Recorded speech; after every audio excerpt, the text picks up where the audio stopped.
Good Friday evening. How's everybody? Welcome back to Let's Talk Live, part of the LTL Media channel here. I want to welcome everybody into this live stream.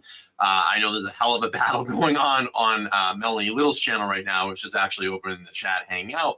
But I needed to start my live, so no disrespect to Melanie. I love her to death, and it's just completely insane what's going on. You know, these trolls are really picking up and coming at us lately. I don't really pay any attention to it. I laugh at it, but I guess there's some pretty vile crap that happened the other day with some doxing incidents on Twitter and, you know, all these little trolls that have 20, 30 people that follow them are out to, you know, essentially attacking Melanie right now. And, you know, she has every single right to do and talk about what she's talking on her channel. I would just be careful. Melanie's a pretty smart attorney. I wouldn't mess with her. I'd probably say the F word right now, but they would nail me on the stream. So you got to wait a little while longer to get in there. But I would be very careful what you're saying and doing to Melanie. Believe me, she knows the law. She knows defamation laws. She's a civil attorney. She knows this and has done it for a very long time. And I would not smear her character. She's a very powerful woman as far as the legal sense. So just be very careful what you do over there, what you do to Melanie. Nice to see everybody here tonight. Hopefully we'll get some of the people over here in the chat after Melanie comes off air. But tonight we're going to go over the motions hearing. I'm sure a lot of you have seen that already, but I have just seen kind of little tidbits of it.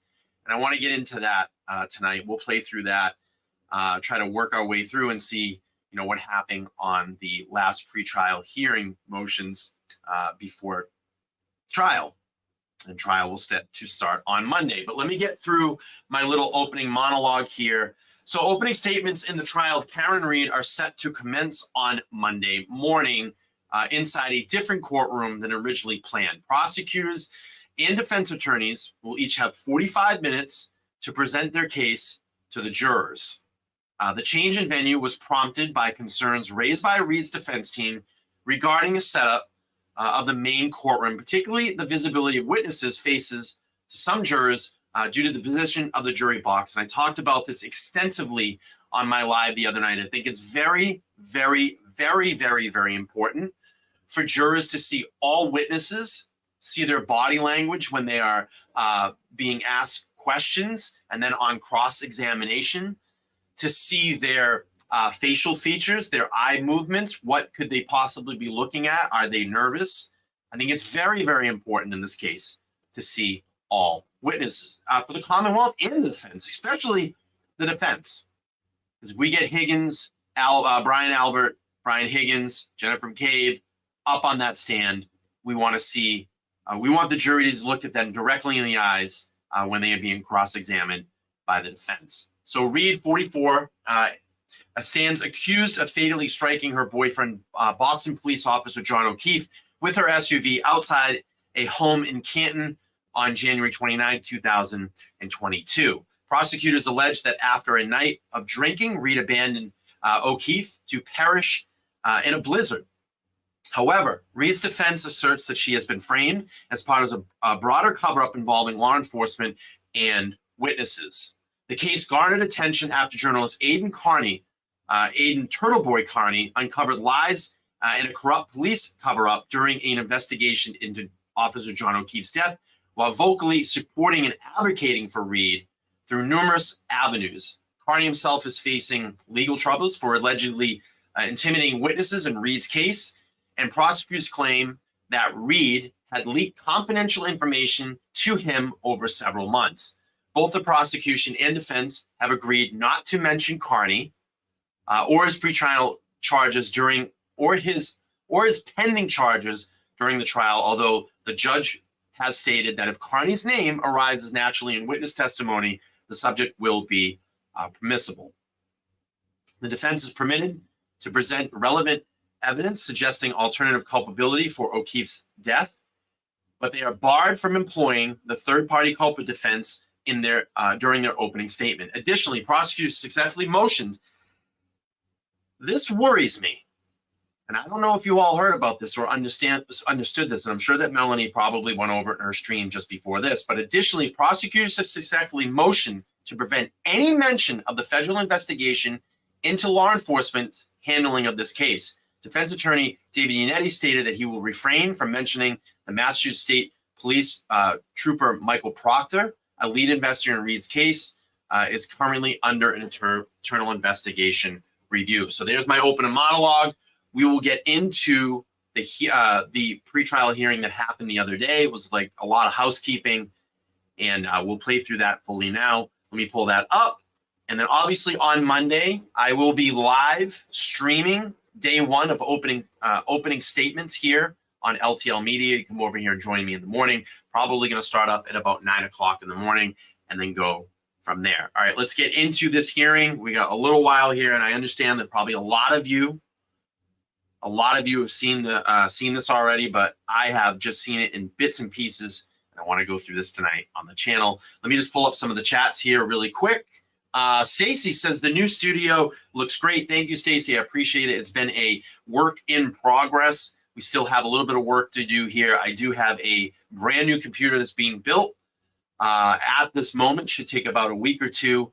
Then we're going to get all these beautiful microphones set up so I can actually start having live people in during the trial, so we can have some nights here to discuss what we think and what is going on in this trial. So thank you for calling that out. I appreciate it. It's been a lot of hard work, but we're getting there. You're going to have to deal a little bit with the echo right now. We're working on that as well, but I'm confident when my new microphone is set up, that's going to cut out a lot of the echo. Right now, I'm using about a $50 condenser mic off Amazon, so it's not the best mic for this room. All right, let's go through this and get through this. Lisa says, Brian, you're looking less stressed. Thank you for covering the case. I love your channel. Well, I love you being here, and I am getting much more relaxed and much more comfortable in the new studio, and really enjoying it here. So thank you. I got the art piece up on the wall today. It's looking great. Love it. Adds some really good dimension to the room. That spiral effect behind me kind of looks like a halo, I guess. But anyway, I digress. Let's get into the hearing. Here we go. Ms. Reed. All right. So, Paul, can I see? Thanks.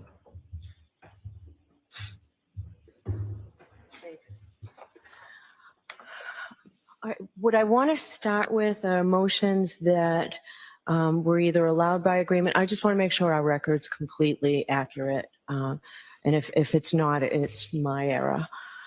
So motions that I have that were allowed by agreement. I may need to take 1 minute. Jim, I'll be right back. Just run off already. All right. I'm going to speed up here. Or maybe they cut it. I'm going to speed up here and cut through this. Get back to court. Advisement testimony. Here we go. The motion for the court reporter 291 and impoundment of what is supposed to be impounded, that was allowed by agreement as well, correct? Yes, Your Honor. And Commonwealth filed a motion regarding Zoom as opposed to webinar, and that was allowed by agreement as well, 292. No objection. And motion to allow in-court identification, paper 294, that was allowed by agreement as well. No objection. Okay. Motion eliminate to admit the victim's photograph. I have not seen which photograph you're using, but you're in agreement that about the photograph. Is that right? Yes, yes, that won't be an issue. I have it as allowed by agreement. Are you using one or more, or have you not decided yet? Just one, Your Honor, and I provided counsel with a copy of that as well as some other things today. Yeah. Okay. By agreement. All right. Thank you. 295, Jim? Thank you. Commonwealth's motion eliminate to admit photographs of Mr. O'Keefe's injuries during the autopsy. We had a lot of discussion with jurors about this. This motion is allowed by agreement, correct? I'm sorry, that was 290. Now I'm going to say I'm confused. I'm going to put this out there already. I'm a little confused, and I'm not sure. I'm sure Melanie discussed this earlier on her stream because she went through this. I'm not a lawyer, but when they talk about one of the motions about prohibiting the FBI investigation, that's what I'm confused about. Is it in the opening statements, or is it through the entire trial? Now, I would think that if it is through the entire trial, maybe, and I'm just speculating here, Jackson and Yannetti will think of something smart to get that information in or possibly get that information in. I'm not sure if it's going to be allowed or admissible. Not in the opening statements. Thank you. Thank you for clarifying that, because I was scared and nervous, because we know it's a very intricate part of this case. It has to be said. It has to be said. And it is, I mean, it's on the record in pretrial motions, but it's got to be brought during trial. Okay. Thank you for clarifying that, Room. I appreciate it, because I was a little bit nervous about that. 96. So Commonwealth's motion eliminate to admit the defense, paper number 307. I believe this was allowed. Awesome. Thank you, Mary. Commonwealth's motion eliminate to admit defendants out of court statements for purposes of medical treatment and certified medical records from the Good Samaritan Hospital. The notation that I had written on this was that the defendant has no objection to the admission of statements made for the purpose of medical treatment and medical records.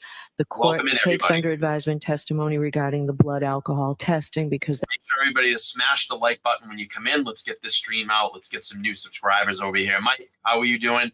Mike Brooks checking in. Hello, how are you? that's a Good to see separate you. issue, Thank you. and Thank you we'll for being address that clarified. today. Is that your understanding of where we stand with this motion? Yes, that's our understanding. Yes, Your Honor. Okay.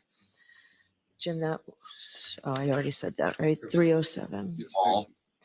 The use of leading questions on John O'Keefe's young niece and nephew, we'll see where we stand. I think I said to Mr. Lally, jurors would rather hear from the witness than the lawyer. So let's see how it goes. And if you think that you need to switch to leading questions, please just come to sidebar. I'll give you the leeway you need, of course, based on the child's testimony or the Thank you. child's manner of testifying.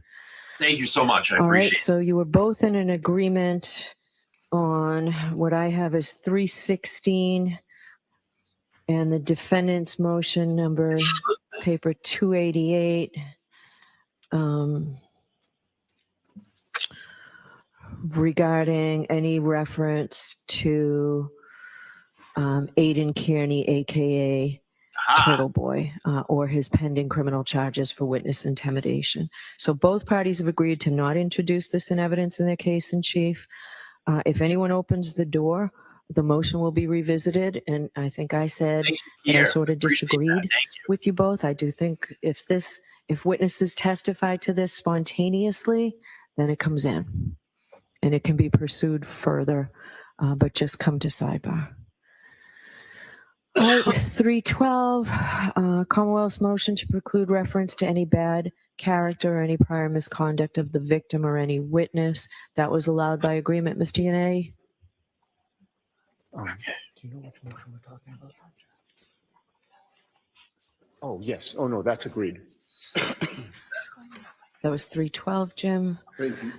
313, motion eliminated to exclude character, reputation, evidence of the defendant. You're not putting in reputation evidence, right? We talked about this, Mr. Yannetti? Still working on setting some lights up. This is a motion to exclude good character evidence. Is that It's paper number, by the There we go. Commonwealth? it was filed by the defendant, and I questioned whether you intended to put in character evidence, and you told me no. That is accurate. Okay, so that's allowed too, Jim. Which one was that? 313, let me just check. That's a Commonwealth one. It is Commonwealth's motion. It's 313, other Commonwealth date stamped, I guess, or date stamped 23. Thank you.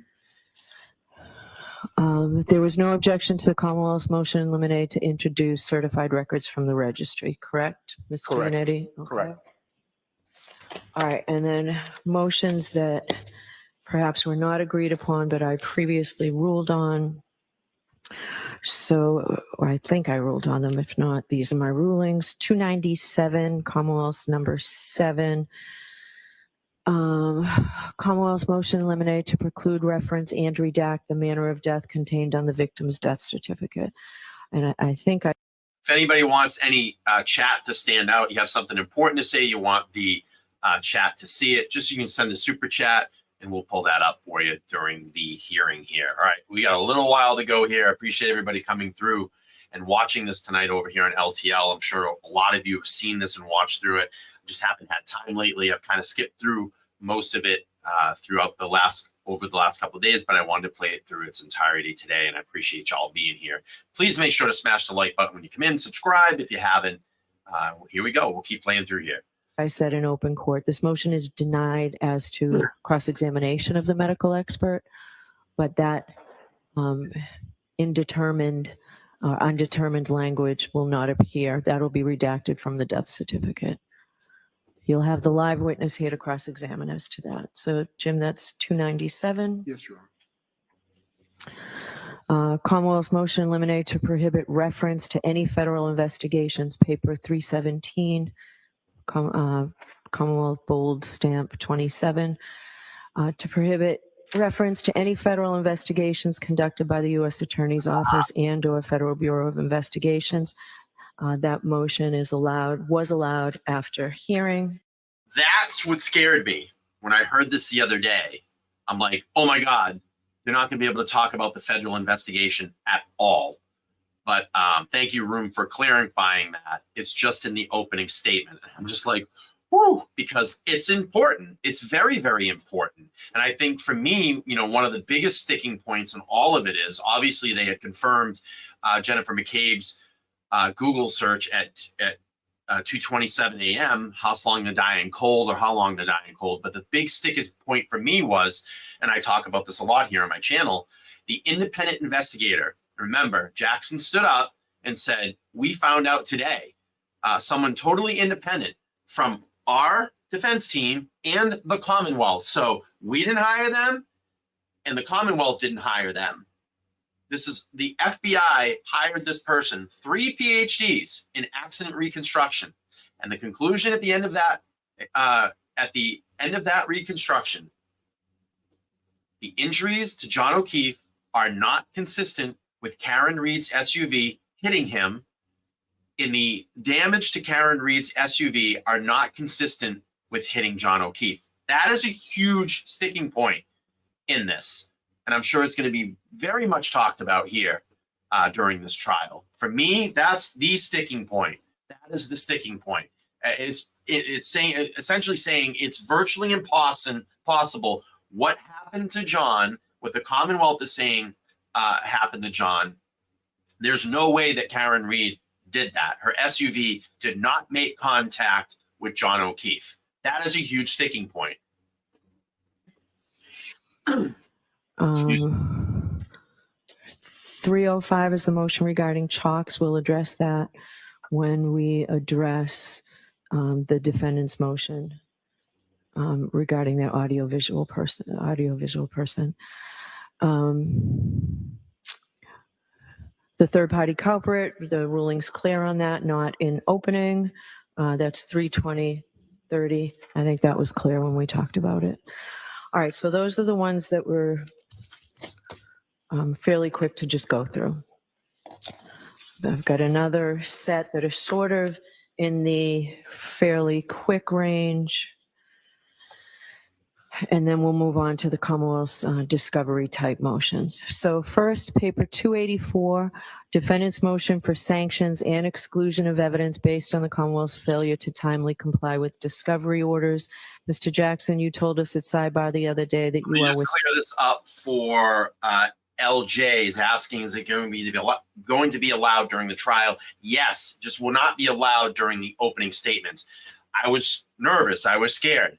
I thought that Bev gave into that motion for the whole trial, and I was like, holy shit, like that they can't keep that out. I mean, the FBI investigated this and gave their conclusion. It's got to be added into this trial. It's very, very important. It just can't be allowed during the opening statement. All right, let's keep playing through here. Drawing that motion, correct? Correct, Your Honor. All right, so Mr. Clerk, that's motion 285, paper 285, withdrawn by counsel. So I just want to kind of point this out too. So Nan says, hey, Brian, happy you kept your cool when you were at court the other day. Good coverage and happy I'm a member. I appreciate that. And you know, the funny thing is, there was a person that actually dropped a comment on the video and said, hey, you know, you didn't say anything, you didn't stick up for Karen.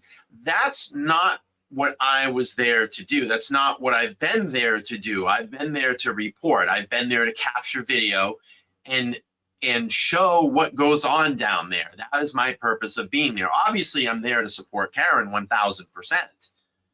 But my duty there, when I go to the courthouse, or I'm around the courthouse, I am there to report, to show what's going on, to give you the insight as to being there first person. That's what I want to do. So when you're watching something unfold, I don't want to disrupt that. I want to capture all of that on video. I want to capture that scene. It's not my job to jump in.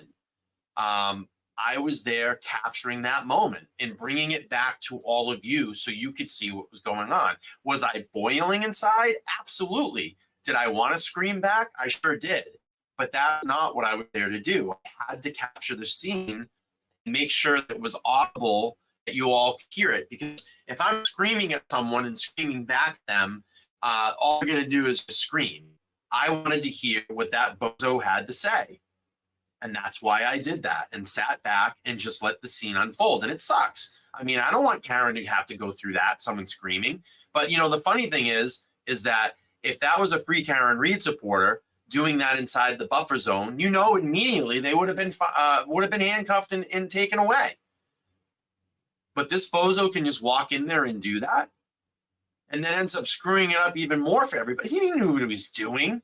He knew what he was going to do. And he only swooped in for 2 days to try to get the attention from Aiden to try to make a viral video on his channel.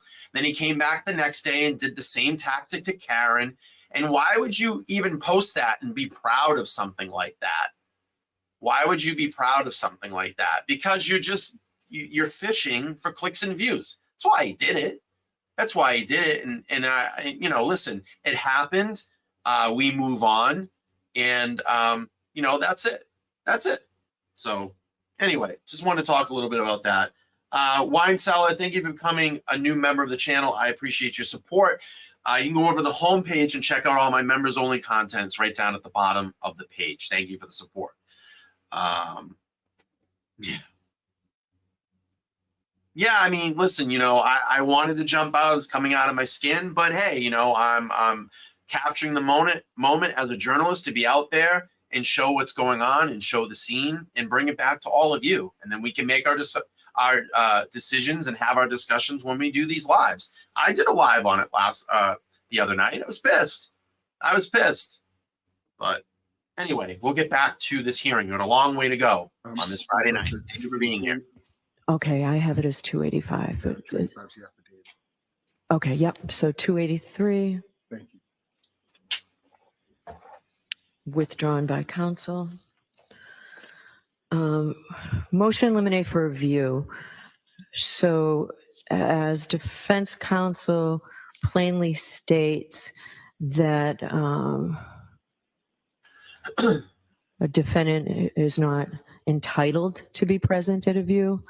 And what I've determined here is that based on concerns for security issues and frankly distracting the jurors, the defendant will not be present with us on the view. And as you've stated here, that is well within my discretion. All right, Commonwealth's motion eliminate to admit defendants out of court statements as statements of a party opponent. So I think that this was one of the ones that you all agreed to. Paper 308, 18 on the top. And it's followed by paper 19 regarding the various statements made to the media, to Boston Magazine, to ABC News correspondents. So I think the defendant had said previously that you were in agreement that all these statements come in. Is that right, Mr. Yannetti? Sorry, Your Honor. Yes, that's correct. All right. So I had a logistical question about, I don't know how long the ABC News interview is? How long is that? Your Honor, what I can say is as to each of those, the Commonwealth's intention would be to play, to omit the entirety of the interviews, but to only play selected portions of those interviews. All right, because what I did, I re-listened to the nearly 4 hours, 3 hours and 40 minutes of the Boston Magazine audio, and there's no objection to it from council. What I listened to, it made sense, and I didn't know how you would play a 3 hour and 40 minute audio. If you think you need to, we just need time to be able to put it into the schedule. Sure, Okay. but no, I don't feel the need to play the entirety of it. Be right back. Okay. I was involved in a trial once where we watched a whole movie. So just give me a heads up if you think it's a lengthy segment, but how long is the ABC interview, just in case council wants to go back and fill in? I think the portions that we have are not terribly lengthy. And as far as the statements are concerned, it's even less so of that. All right. So does defense counsel intend to also play I'm trying to find out if we're going to need a whole 3 hour and 40 minutes. I need to know that. I still haven't got an answer as to how long the Dateline or ABC, whatever it was, video and audio is. How long is the entire thing? Do you know? You're asking me? Either of you. I don't have that. So I didn't review it. May I have just one moment? Yes.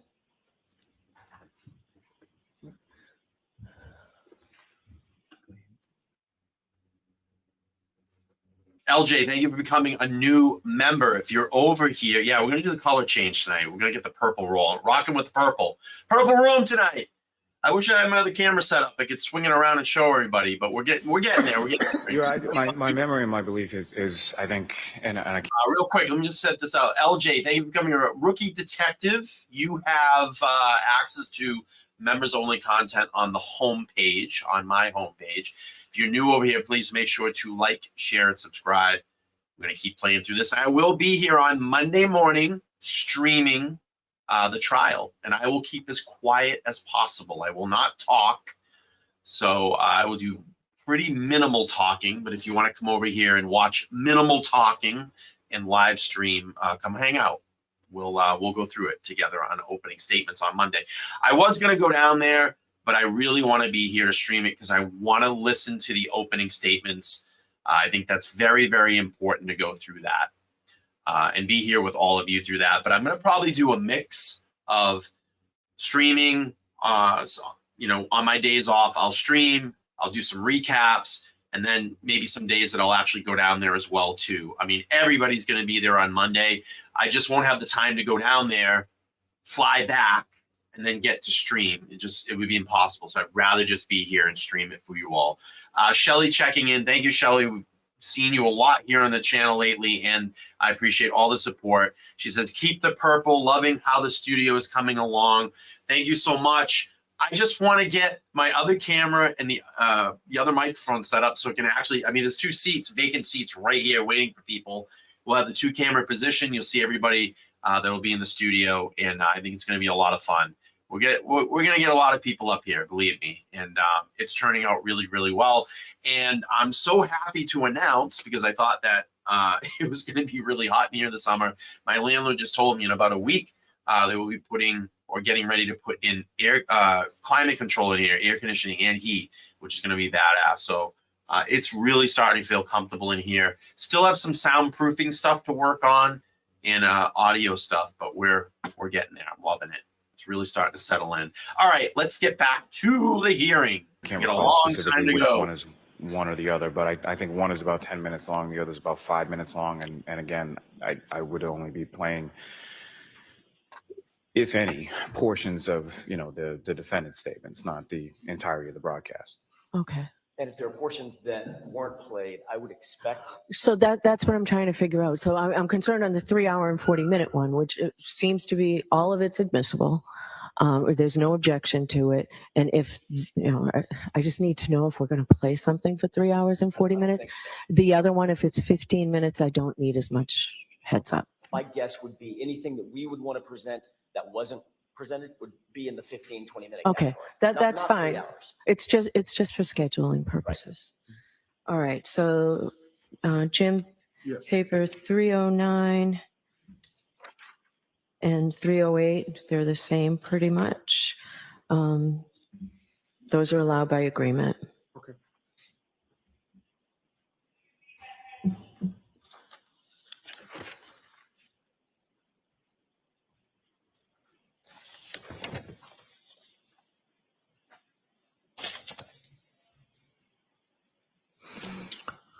All right, and it's sort of in the same vein. So it's another statement of the defendant. It's the statement of the defendant at the Milton State Police Barracks that I had not seen before because it was post As you laughed a few grand times. jury, and we watched it. I had the opportunity to watch what we all Yeah. watched here in court last Friday, and over the weekend I watched the entire hour and a half or so of it.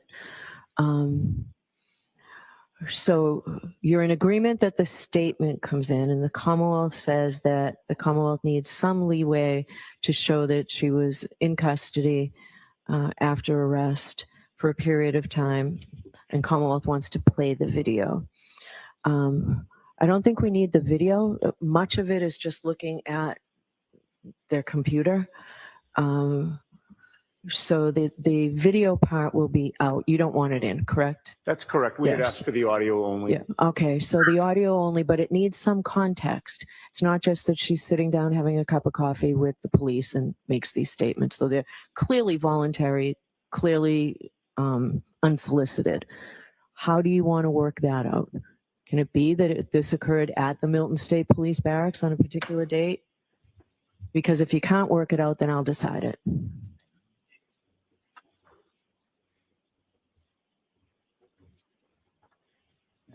That makes sense. 303? Yeah, I mean, from our position, Your Honor, we don't object that the statements were made at the Milton State Police Barracks as they were. And it was in that context that she was speaking to the police at the barracks. Oh, we- Missy, nice to see We you. would object to introducing, I gotta have you. We gotta do another show again soon, and you can give us some updates on Sandra. I have not forgot about her. Have you heard any new information? If you have, reach out to me. Let's get back on it and start talking about that again. And maybe possibly I can get you into the studio sometime if you're ever down in this area. We'll have you in as a live guest. I'd love to have you over here. But we definitely have to do another show. And it's nice to see you. It's nice to see you. I saw you out at the standout a couple of weeks ago.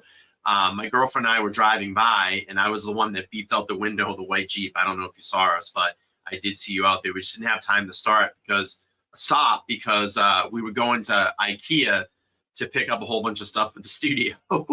So it's nice to see you. I'm glad you're doing well. And we had a great show together. All right, let's keep playing through here. evidence that she was under arrest at that time. Yeah, I don't think we need that. But so at the Milton State Police Barracks on a particular date, That's acceptable. do you need more than that, Mr. Lally, for context? No, Your Honor. Okay. Thank you. Yeah, I'm digging the purple How is tonight. this going in?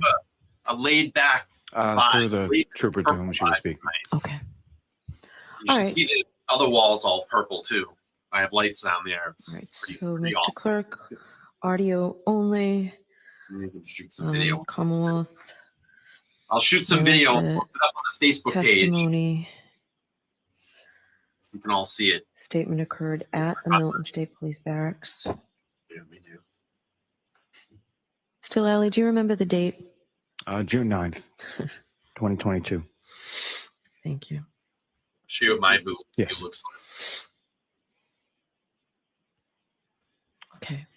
So audio only, Mr. Clerk. Commonwealth may elicit testimony that the statement occurred at the Massachusetts State Police Barracks on June 9th, 2022.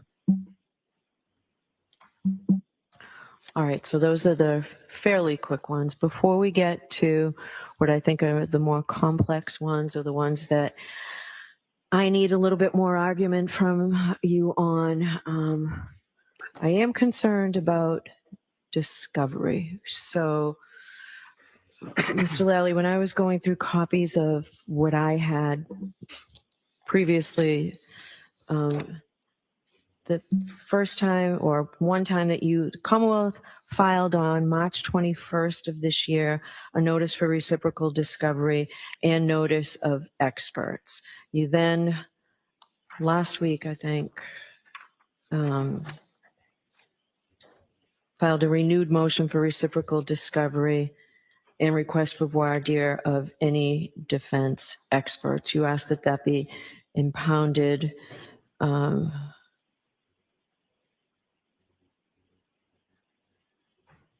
that will be based on your motion and appears to be sort of an affidavit in support. So where do we stand with discovery?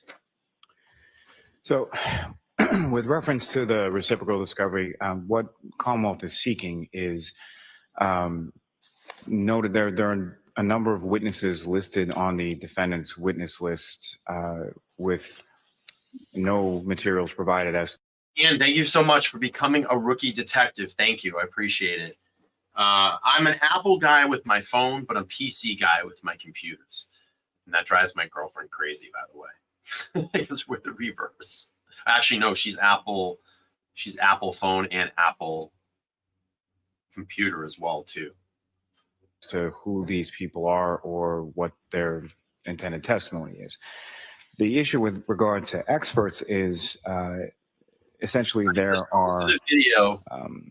If you want to see my view, what it looks like on my end, you can go over to my Facebook page, the LTL Media Facebook page, and I'll drop the link to that, and you can go check it out and see what it looks like on my end right now. I'll drop that in the chat for everybody. 5 experts, Mr. Green, who there was an attachment to a motion with an affidavit and some materials. I think I have everything in relation to that. With regard to Dr. Sheridan, I have an affidavit and a curriculum vitae, and that's essentially it with respect to that. I just am inquiring as to whether or not there are any reports or any other sort of findings or anything post that. The other 3 experts all relate to that specific, I'm sorry. The next would be Dr. Van E, who... Which, I'm sorry, I didn't hear you. Dr. Christopher Van E. Yeah. I'm a little... so essentially there are that gentleman and then 3 individuals from this ARCA company who are all purported to be testifying in the area of crash reconstruction. None of them are crash reconstructionists. They're all biomechanical or biomedical engineers. With regard to Dr. Van E, who I've had some experience with in the past, my typical dealings with him is there's some sort of report written by him. I have nothing. I just have a CV and about a paragraph of what's anticipated as far as his testimony. The other 3 individuals, my issue is there is a report that's within the federal materials in relation to what they did. However, it's a single In relation to what? In regard to whatever examinations or tests or whatever that. Does it include all 3 experts, though? Well, so that's the issue. Yeah. The issue is the report is signed by all 3 individuals. So I have no idea who did what, who would testify to what, who has an opinion as to what, or what that would be. So I'm just looking for some additional information or any clarification as to what each of those respective people would be testifying to beyond just all 3 signed a report. Okay, who's arguing this for the defense? With the court's permission, I'd like to handle the issue regarding civilian witnesses and have Mr. Jackson address the experts. All right, So my argument's very brief, Your Honor. We're well aware of our obligations under Rule 14, and any statements that we have regarding civilian witnesses that fall under that rubric, we will turn over, and we have turned but over. why haven't you? No, we've turned over what we have. So in our view, we've complied with discovery with regard to the civilian witnesses that Mr. Lally speaks about. All right, do you have addresses for those witnesses, Mr. Lally? We did it. Yeah. All right, so they need addresses, right? If there's nothing there, they need the addresses so the police can go out and interview them. We will get them addresses by the end of the day today. Okay. All right, so my concern was that, Bev is not for the defense. Believe me, she's going to make this an extremely difficult case for the defense. But again, I go back and say that Karen could not be blessed with better attorneys. Her three attorneys, Jackson, Yannetti, and Little, are going to be well prepared and well ready for everything. I am fully confident that they'll be able to get their case across to the jury. But I'm going to tell you, there's going to be a lot of roadblocks along the way from Judge Bev. But I'm sure, and I know that they're prepared for this. I mean, Alan Jackson's one of the best defense attorneys in the nation. So I'm sure he's pretty well prepared. They know, because they've been going through this for the last 2 years, of all the pushback and not getting certain things brought into this case and this trial, but they will be well prepared. Believe me, I'm very, very confident. They will find a way. when, They will find a Mr. way. Lally, when did you file your certificate of compliance? That would have been, I believe the Wednesday, not last Wednesday, the Wednesday before that. And I had previously told counsel I would expect within 2 days of that, because obviously you've been preparing this case for a long time. Of course, yes. But so to have Mr. Lally stand here today and say that he doesn't have all this information that he's entitled to, I mean, dates of birth and addresses of witnesses are pretty standard, Ms. Giannetti, especially if you have, not provided anything that they're going to say. So that should have happened a week ago.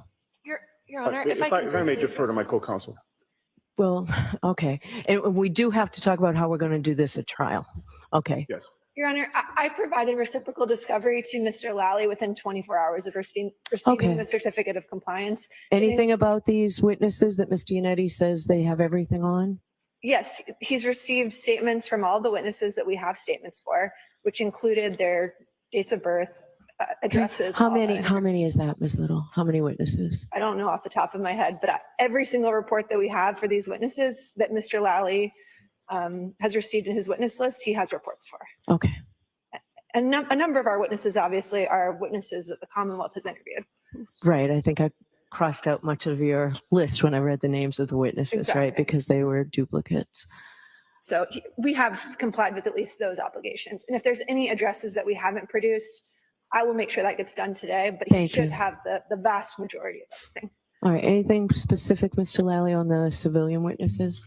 Well, just in looking at the defense witness list, there are 77 witnesses that are listed. 35 of them are on the Commonwealth's witness list, and I have statements from 4 witnesses, not including experts, so that would probably make it to 9, or if you include the investigator, 10 or 11.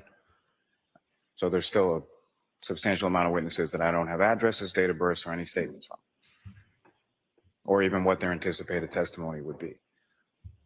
Your Honor, there's also probably an additional 10 to 12 witnesses that he has reports for from the federal materials, which include addresses, statements, that type of information. All right. It's my view that that's still the defendant's obligation to provide. All right. Or at least So at least arguing acknowledge where right they now are. of All right. witnesses. Let me hear the expert response, Mr. Jackson. Your Honor, with regard to Dr. Vanny, Chris Vanny, first of all, he is technically a rebuttal witness. There's a trooper named Trooper Paul that's going to be called in the Commonwealth's case in chief, and he's going to testify to some key cycle information. Key cycles are trigger events or cycling events with regard to the SUV. Chris Van E is expected to testify in rebuttal to Trooper Paul's testimony that his Trooper Paul's analysis of the key cycles is flawed in terms of timing and the number of key cycles that he relates back to an event that takes the SUV back to 34 Fairview. So Chris Van E has done a similar analysis, or at least overviewed or looked over Trooper Paul's analysis and has determined that Trooper Paul's analysis is incorrect. So what they're talking about here, key cycle, and I know this because I'm automotive guy, is talking about turning that ignition on and off. How many times it turned over? How many times that ignition was cycled, turned on, turned off? So there's probably something here. You know, they're going to have some expert come in, and maybe a trooper or an investigator in this said that it might have cycled, 6 times, and they're going to say it only cycled twice, and here's the data to back that up. So they're pulling information off Karen's, essentially her black box inside her SUV. And that is, when you talk about the black box, the computer in the car, it feeds all this information and stores it and lets you know, they can pull various pieces of information up there. If your car is not,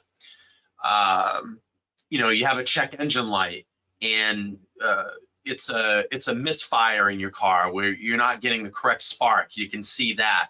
How many times the car has turned on or off, how many times maybe the backup camera had come on, or if it had a front camera or side markers or whatever it may be, you can see that all through the information of that computer. It logs it inside the car. That's why when you go to a mechanic, they plug into that little reader underneath your steering wheel, and it looks like a plug that probably has 12 little, points in it. And they'll plug that in and hook into the actual car computer. So that's what essentially what they're talking about here. All right. We included his name, although he's a rebuttal witness, we included his name just to be in an abundance of caution. All He right. has not produced a report.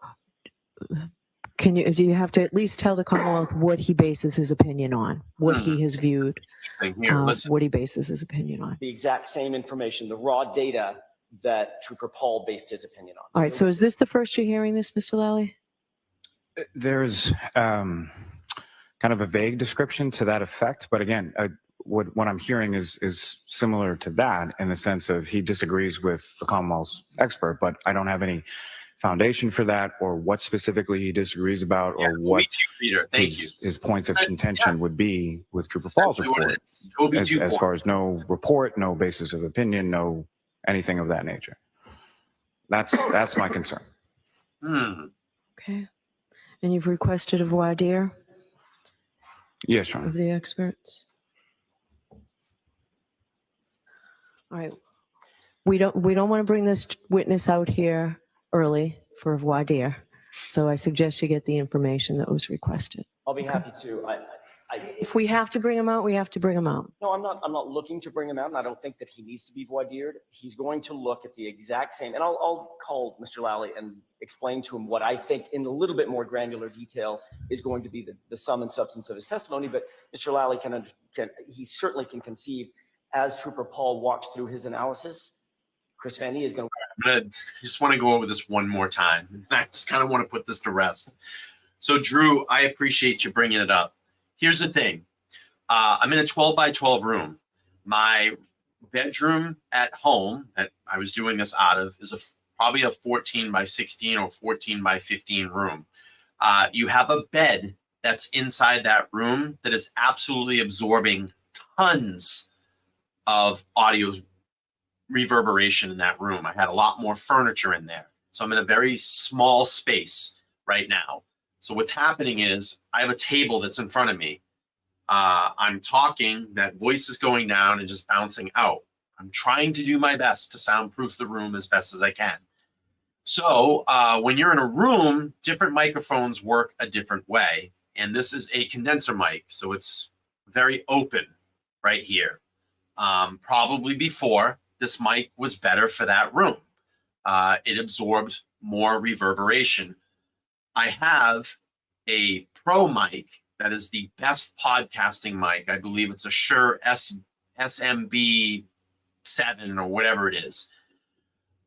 I'm not able to hook it up to this computer because I don't have enough ports, but I'm building a brand new computer right now. And once that computer is done, I'll be able to hook in my audio mixer that's here, and I'll have a much better, cleaner, clearer microphone that will be way better in this room. So it is what it is. The next couple of weeks are going to be like this until the new computer is built, and we'll get the second camera hooked up. We'll get all the other microphones hooked up in here, and we'll be able to hear and see when everybody comes into the studio. So I get it. It is what it is. We'll get through it. Nothing to worry about. We'll get there. It takes time. All right. Anyway, let's get on with the hearing. To walk through the exact same analysis. It's the same data set. They're both working with apples and apples. He just has a different conclusion that the key cycles are not in keeping with what Trooper Paul analyzed because he left some key cycles out. Tracy, thank you for the donation on Buy Me a Coffee. I appreciate it. If anybody else wants to support the channel, you can click up there above. My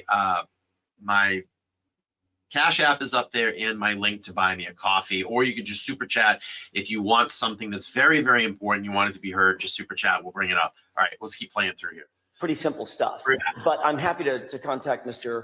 Lally offline and let him know exactly what it is that All he's right. saying has a All right. problem. So you do that. And if it's not resolved by Monday, we will pick a date within the next week to have voir dires of whatever experts that insufficient discovery has been provided to the Commonwealth on. So let's try and work everything out. The rules are very clear, and you need to provide this information. And I thought we had, but I'm happy to have that additional conversation.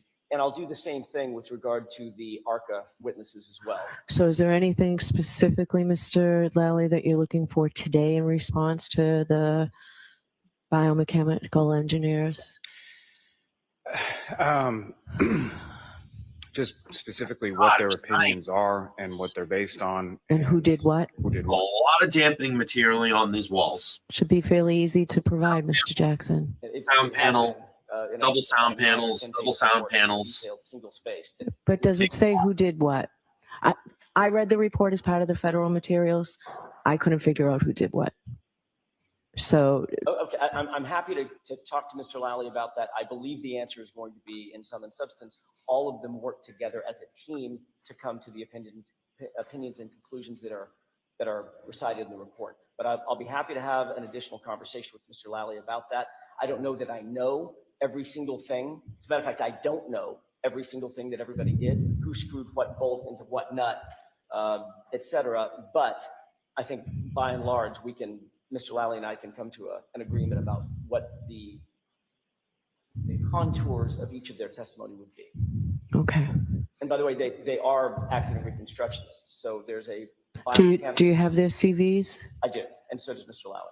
I do. Anything on the CV about being accident reconstructionist? There is listings of accident reconstructionists, but I think that's part of the Commonwealth's request for a voir dire is the. I hate headphones. I refuse to use them. I will not use them. Haven't been using them since I started streaming. I hate headphones. I think they look silly when you wear them. I don't like wearing them. Maybe I get a set of in-ears or something like that. I don't like wearing big, bulky headphones. It's obnoxious. I ain't doing it. Qualifications, I don't think meet that standard for them to be able to testify in that area.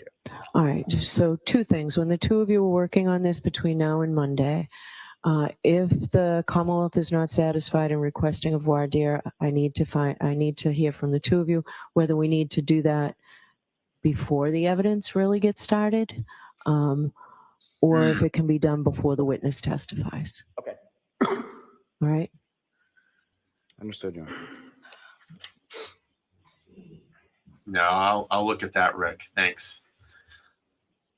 All right. So Commonwealth's motion for voir dire of any witness to be asked for opinion or character of defendant or any witness. I had that this was allowed by agreement, 314, Diaz number 24. That's agreed. And 304, Commonwealth's bolded number 14, Commonwealth's motion for order regarding opening statements and notice of any visual aids defense intends to display to jury during opening statement. So I need to know what parties intend to put up for exhibits or for chalks, whatever you intend to put up in opening. And I know you're doing the opening, Ms. Giannetti. So I need to know what you intend to display. Nothing. Okay, that makes it easier. So while we're talking just briefly of openings, you had told me, Ms. Giannetti, that you thought you could get everything in 35 minutes.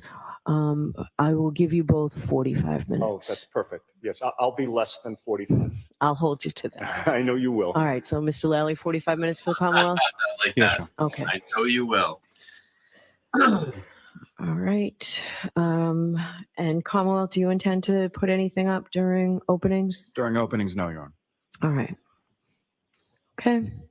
Commonwealth's motion eliminate for notice and voir dire of Bowden. I thought that was, we decided that there would be a voir dire regarding before the Bowden testimony comes in.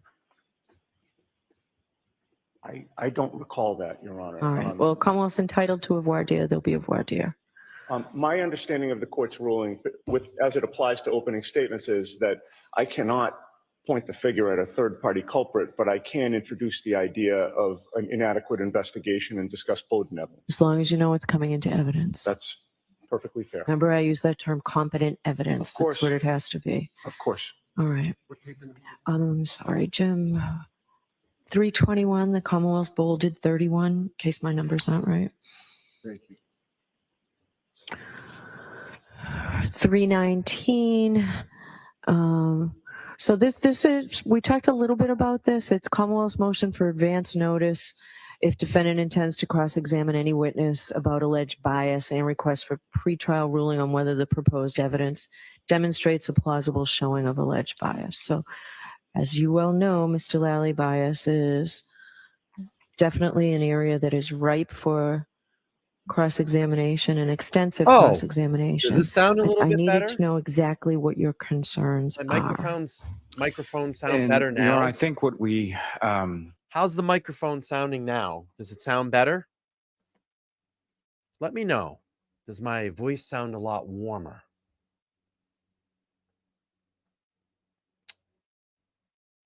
We'll just. Oh, so guess what was happening? I'll let everybody know what was happening. Ready? So, Mr. Brian, Dummy Brian over here, guess what microphone I was using? I'm going to let everybody know. All right. I'm going to let everybody guess what microphone was defaulting. Because this was driving me crazy about the audio. I just figured it out. What mic do you think I was defaulting? All right, so let's see. It was the built-in microphone on the camera.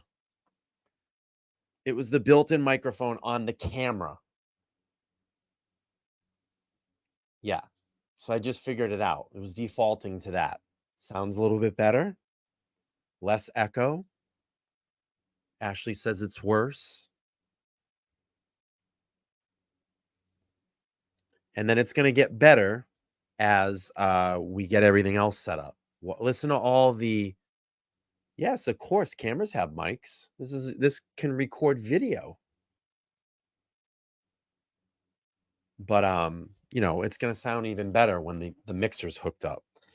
So yeah, so what basically it was doing was it was picking my voice up from the camera's like 2 feet away from me. Much better. All right, great. Let's shush about the audio now. Let's play the video. All right, let's go. We got a what I would long way to suggest might go. make I the want to most go home sense at some with point. this is to sort of take it as it comes. Okay. I think it's All right. a little difficult to put counsel in a position to, cite specific things that they wish and We have a couple of motions where we do need to do that. Right. But for generally with this, and because this was broad, that's why I did want to, when we had a brief hearing on this, I said that I did need to hear from you regarding specific statements. So what we're going to endorse this, Mr. Clerk, is that Commonwealth will object on a question by question See if we can basis. get it to sound a little. Does that work, better. Mr. Lally? Yes, Your Honor. Does that work for the defense, Mr. Iannetti? For sure. Okay. Turn Commonwealth that will up. object to specific questions. How's this? Is better too? I just turned it up a little bit, reduce the background noise. That's probably a little bit better. Maybe a little bit better there. All right, let's keep going. And Mr. Lally, if you know in advance, depending on how the testimony comes in, if a particular witness gets up and you know before any examination what your concerns are, we'll visit Great. it Much before better. the testimony. Understood. Okay. Thank you, Your Honor. A similar motion to the defense expert issue.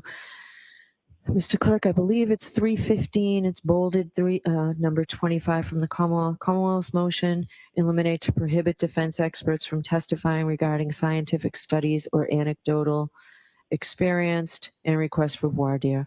Mr. Jackson, do any of your witnesses intend to give anecdotal experiences? I said this in the argument. I don't really know what that means, but no, in terms of just the common sense knowledge of common sense definition of what that is. To my knowledge, they're not going to be talking about any. Okay, I think it's pretty clear what it is, but if you think they're not going to do it, if it seems that they are, then we need to know. And how about the scientific studies? Scientific studies would not be referred to in any of their testimony that I'm going to elicit at all. Okay. They did some scientific studying of the material. No, obviously. do you mean like learned treatises and things like that, Mr. Lally? Exactly, Your Honor. Yes. They're not going to be citing to learned treatises that I'm going to elicit. Okay. All right. That's it in my category of discovery. There's some overlap in the motions that I think the following motions may take a little bit more time, and it's sort of the somewhat complex ones. So 311, Commonwealth's bold number 21. Commonwealth's motion eliminate to admit the victim's out-of-court statements relating to his state of mind. There's sort of some overlap, Mr. Lally, that we'll get into with other I wonder what statements. material they were But so talking this about. is They said they did some scientific experiments on material. Did I miss that? Did she say what material it was? the Commonwealth versus Qualls, Commonwealth versus Bins, that whole line of cases. Why don't I hear you? Is there any objection to this?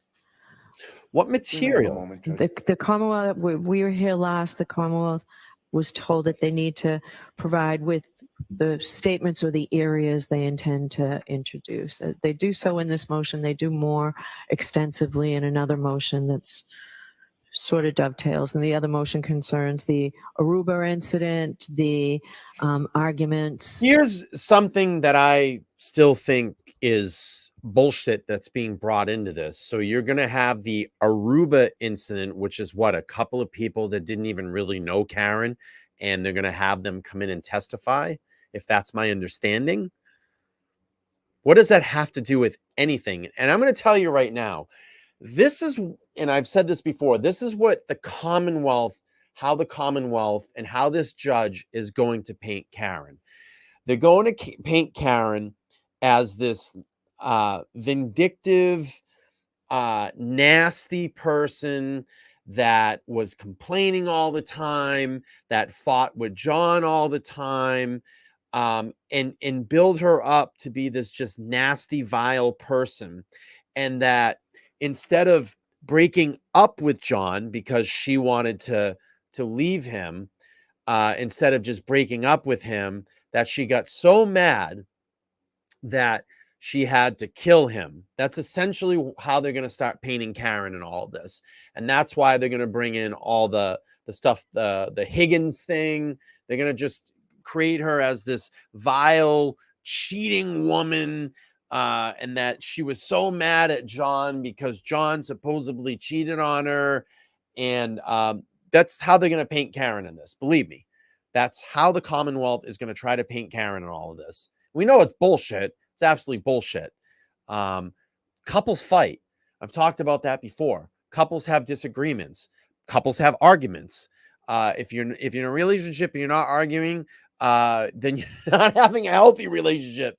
I would say at some point you're probably going to argue with your spouse, your mate, your partner, whoever it may be.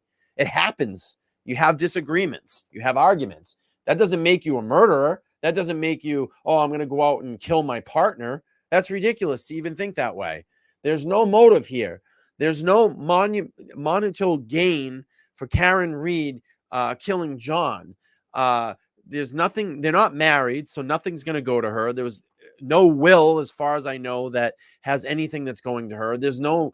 It's not like John was this multi-millionaire, and then when he dies, the money's going to go to Karen. There's no motive. There's no motive. And I'm telling you, Jackson, Yannetti, and Little are going to poke so many holes in the Commonwealth case. It's going to look worse than Swiss cheese.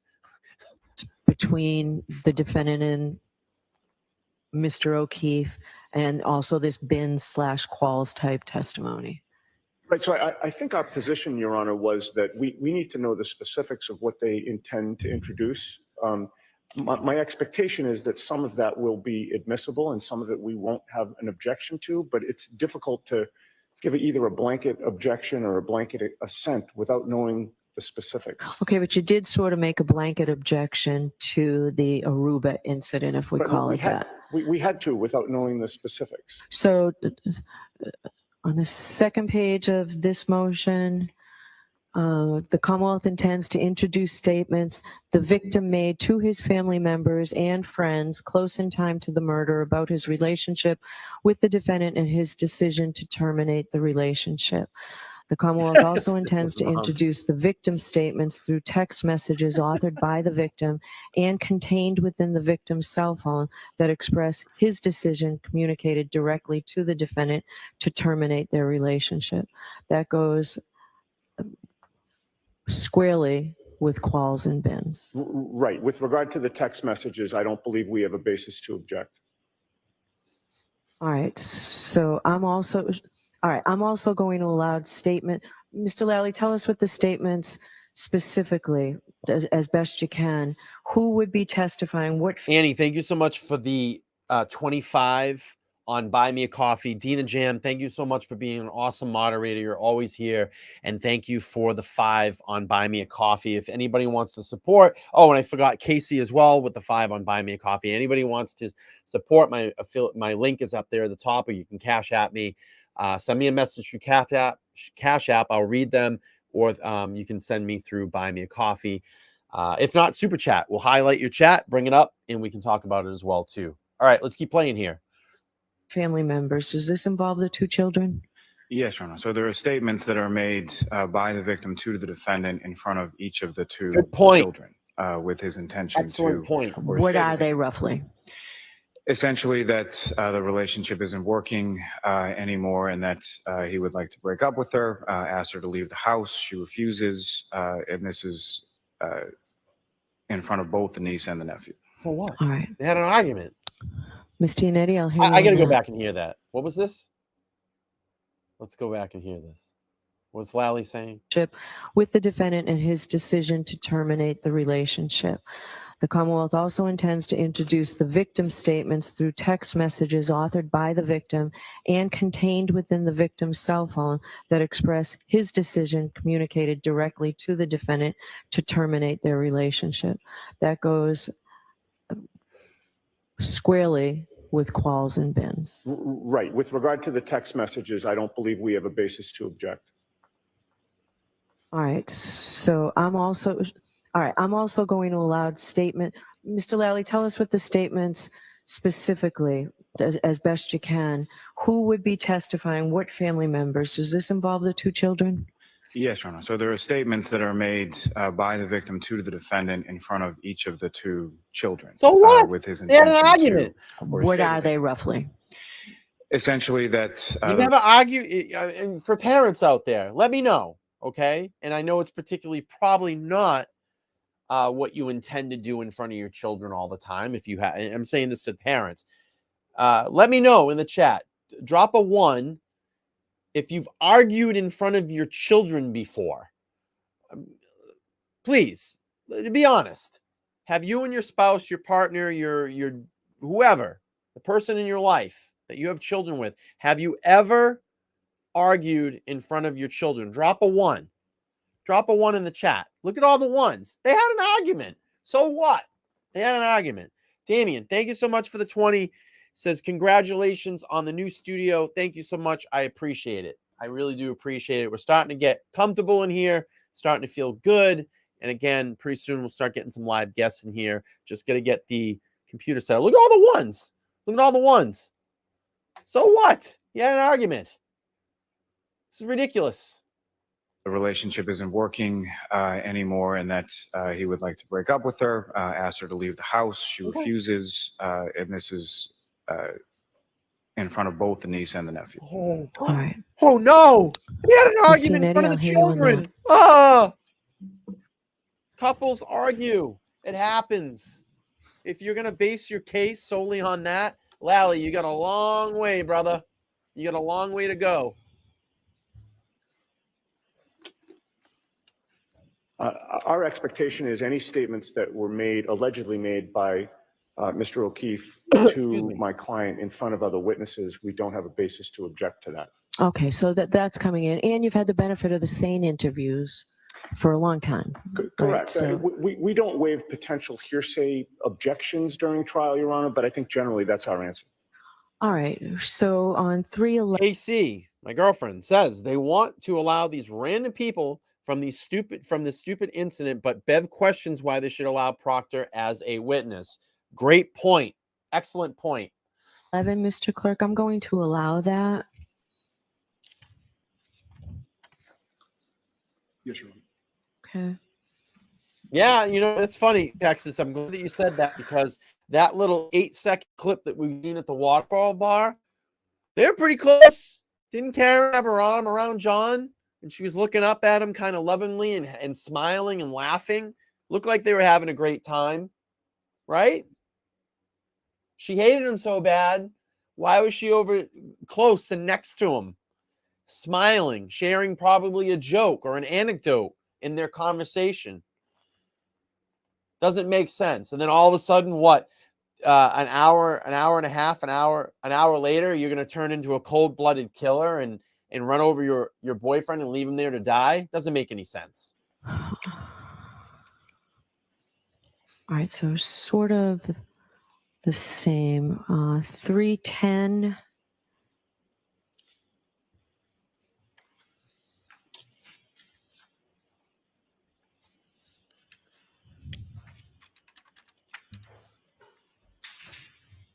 All right, and the defendant's is 283. It's a similar motion. So, Mr. Lally, why don't I hear you on this? So this is the one when I said there are 3 areas here as I see it. If we call Patrick chiming in, expert, 30 years. Says I was an auto engineer first 30 years, and I knew your compression was way off, and I knew you were using something like a camera mic. Yeah, it was a default. I sound a little bit better. Again, $50 condenser mic. We're going to go to about a $500 mic here pretty soon. And a nice Rodecaster 2 Pro. And I can't wait to get it set up. But we're waiting for the new computer. Anyway, let's stop with the audio talk and video talk. Let's keep playing through the hearing. But I appreciate your $4.99, Patrick. And thank you for your expertise. I appreciate it. Thank you. All right, let's go. We got a long way to go here. at the I Aruba gotta pee. incident, I have to the leave for a animosity second. between the defendant and the victim in Thank you, weeks Patrick. and I appreciate days it. prior to the victim's death. I'm going to go use the restroom real And quick. that Bring up the the full defendant screen. admitted to numerous witnesses at different We're back. times that the last thing she recalls was getting into an argument with the victim. So that whole domestic violence line of cases with state of mind clearly is admissible. So why don't I start with you, Mr. Lally? Go ahead and argue your motion. So, Your Honor, specifically, what the Commonwealth is seeking to introduce there is you have the incident in Aruba, which there are really 4 witnesses who have information to provide to the jury. in Do regard- we need all 4? Well, so from different perspectives is what I would say. So 2 of them are, the incident or altercation occurs in the lobby of the hotel where the defendant, the victim, and the children are staying along with a larger party of friends of the victim. Following that incident, both children indicate that there's approximately 20-minute screaming match or something to that effect. that goes on. Both children were present? Yes, within the hotel room, and both indicate to that. Then you have the woman, Marietta Sullivan, who's involved in the incident in the lobby, and then you have her sister, who is the person who invited them on the trip in the first place. So there's some additional testimony from these witnesses too, other than just the statements? Correct. So the additional testimony from the sister who invited them on the trip, she's not a recipient witness to the altercation. I wouldn't be asking her anything about that. Okay. What I would be asking her about is just her observation. So she had gone out the evening prior with the victim and the defendant to dinner, and sort of the disparity between sort of their demeanor on the night before versus post this incident. And there was some statements that Mr. O'Keefe made to her about sort of the nature of their relationship, or the nature of his relationship with the defendant. And those statements have been provided to the defendant? Yes, Your Honor. There was testimony in the grand jury regarding those statements? There is, yes. There's state police reports as well as testimony from the witness and the grand jury. Okay. In addition to that, as far as statements relative to the nature of the relationship, there are some minimal statements that are made by the defendant to a couple of witnesses at the waterfall the night before. Again, those are also contained within troopers' reports and the grand jury testimony of those witnesses. There are also the text messages between the victim, Mr. O'Keefe, and the defendant, which specifically address the nature of their relationship. There are text messages from the defendant to Mr. Higgins, which again specifically address not only the Aruba incidents weeks later, as well as and being a continuing point of concern, at least from the defendant's perspective, as to the nature of their relationship. And then taking all of that sort of in conjunction with the text messages between the two that day and the voicemails messages that the defendant left on the victim's cell phone shortly after the murder occurs. And then there are further statements that the defendant makes to a number of different people, whether they be troopers, whether it be paramedics, whether they be Ms. McCabe and Ms. Roberts, or in the presence of them, as well as at least 3 paramedics, indicating that the last time that she saw the victim, Mr. O'Keefe, they had gotten into an argument essentially at the house at Fairview Road right before she had left. So those are sort of the totality of the sort of specific areas in the nature of the relationship that the Commonwealth will be seeking to explore through the testimony of a number of different witnesses. Okay. Who's arguing this for the defense? I will, Judge. As I'm listening, there seems to be quite a few different categories of information that the Commonwealth is seeking to introduce, and through different means. So, it's difficult to, again, just give one blanket objection or one blanket assent to this. Generally speaking, witnesses who would testify about statements of Mr. O'Keefe's state of mind, that probably comes in. We talked a little bit about that. That's the Qualls and the Correct. Bins line of cases. So Correct. I did rule that those are coming in. We recognize that, Okay. yes. You said probably. Well, yes. Well, Right. Mr. Lally raised it again, so. And you don't have to assent. You can object to anything you want to object to, and I make the call. I mean, so you don't need to point out, you don't need to apologize for objecting. Just go ahead and tell me the defendant's position. Right, I understand, Judge. I think the position here is that we recognize that much of this will come in, but we don't waive the ability to object to a specific question in terms of what okay. it's, what it asks for, how it's phrased, what could potentially come in if the question's too vague. So that's my hesitation on Okay. that. So no. So and okay. So that's well taken. So even if you assent to it, doesn't mean that if a question crosses the line, you're prohibited from objecting Yes, to it. I've never done that That's my before. point. Yeah, so you haven't tried before me before. I would not do that. So I find that, let's say for the Aruba statement, all of these go to state of mind and motive. I will give a limiting instruction. I will make the findings that I need to find pursuant to Commonwealth versus Samir. It's a footnote in that case. It's footnote 8, I believe. I will make those findings at the time. There's certainly been a sufficient showing from the Commonwealth. So I will give a limiting instruction. I will welcome propose limiting instructions if you want to file them. I know you're all busy. If you don't want to, that's fine. I can handle that. Regarding the animosity, again, it's close in time. It goes to the nature of the relationship. I will give a limiting instruction. I'm confident that the limiting instructions will be followed by the jurors, that they're understandable. I will make observations at the time, and if they appear to be understanding and nodding, which you often see on limiting instructions, I will make those findings as well. But I'm satisfied that the jurors will be able to understand a limiting instruction and use the testimony only for the intended purpose. And the animosity goes to the nature of the relationship, goes to the domestic violence line of cases.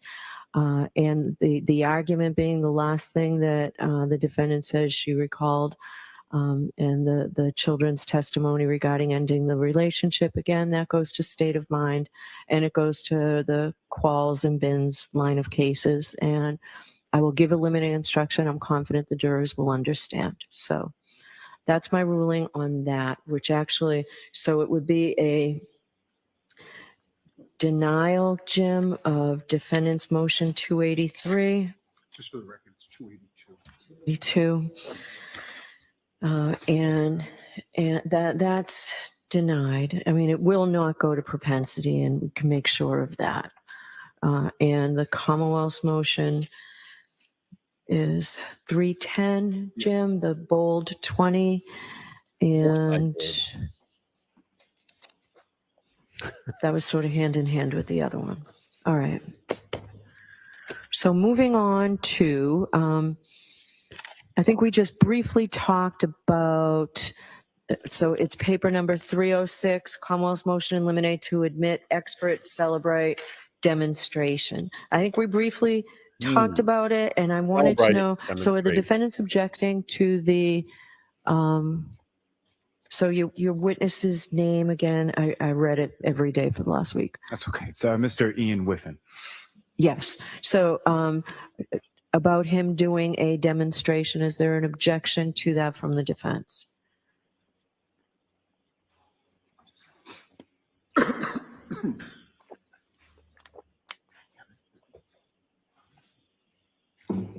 What other colors do we got? Green? Green's a little too bright. What Your Honor, else? thank you. Since the Blue. last time we were in court, we've had an opportunity to look at that. Yeah, I'd like to look at it, but okay, so you looked at it? We Do you did. have- We did. It's not that long. It's maybe, I don't know, I want to say 22, 25 minutes, something like that. We'll submit on the papers and stand on the objection that we previously made, that it doesn't comport with the exactitude that we think is necessary for a demonstration, but I don't think it bears. It's not an enormous deal for us. We do stand on the objection, but I'll submit on the papers. All right, so I'm going to allow it, but Mr. Lally, I'd also like to see it. Of course. Okay, so if you could get me a copy, Ms. Gilman, can you get me a copy of that before the end of today? I think so. Yes. All right, Not thank speaking you. for. All right. All right, so Jim, 306 is allowed. Thank you. All right, so the two that may take, there's three actually, but the two that we'll cover here before we get to sort of logistics and sequestration. Commonwealth's motion to prohibit reference to any pending internal affairs investigations or unfounded allegations. And I did just, I don't know why, I know you filed it previously, Ms. Little, but I just today had the opportunity to read your supplemental memo in opposition. Okay, so All right, so this is twofold. So I'll hear the Commonwealth regarding Trooper Proctor and also regarding Sergeant Lang. Sure. Your Honor, with regard to, I think the recent sort of progeny of cases between McFarland and Graham are sort of entirely instructive. I would submit as far as this particular area is concerned. So when it comes to Sergeant Lank, you're talking about a civil case with no judgment. There was no finding. There was no trial. So I think Graham and McFarland are pretty clear that that is not conduct that can be used in a criminal case to impeach a But witness. why can't it be used regarding, I think what separates this in some respects from those cases, even though there's no finding, is just like the pure bias part of it, right? If there's bias in favor of the Alberts, which is what the defendants say their defense is among the possible third-party culprits, why can't they cross-examine on that? Well, the information that I've seen, I don't think specifically lends to a defense of the Alberts. I think if it lends to anything, it lends to Sergeant Lank being involved in some sort of altercation himself, and whatever extent there's any veracity to whatever is alleged by the other parties to have occurred. Firstly. Secondly, I don't even believe, again, I think we're going to, one Albert equals the entire Albert family kind of thing. And I don't think that any of the Alberts that they point to, or at least that Mr. Yannetti got up and spoke about being potential third-party culprit targets, were even present, involved, or had anything to do with this prior incident.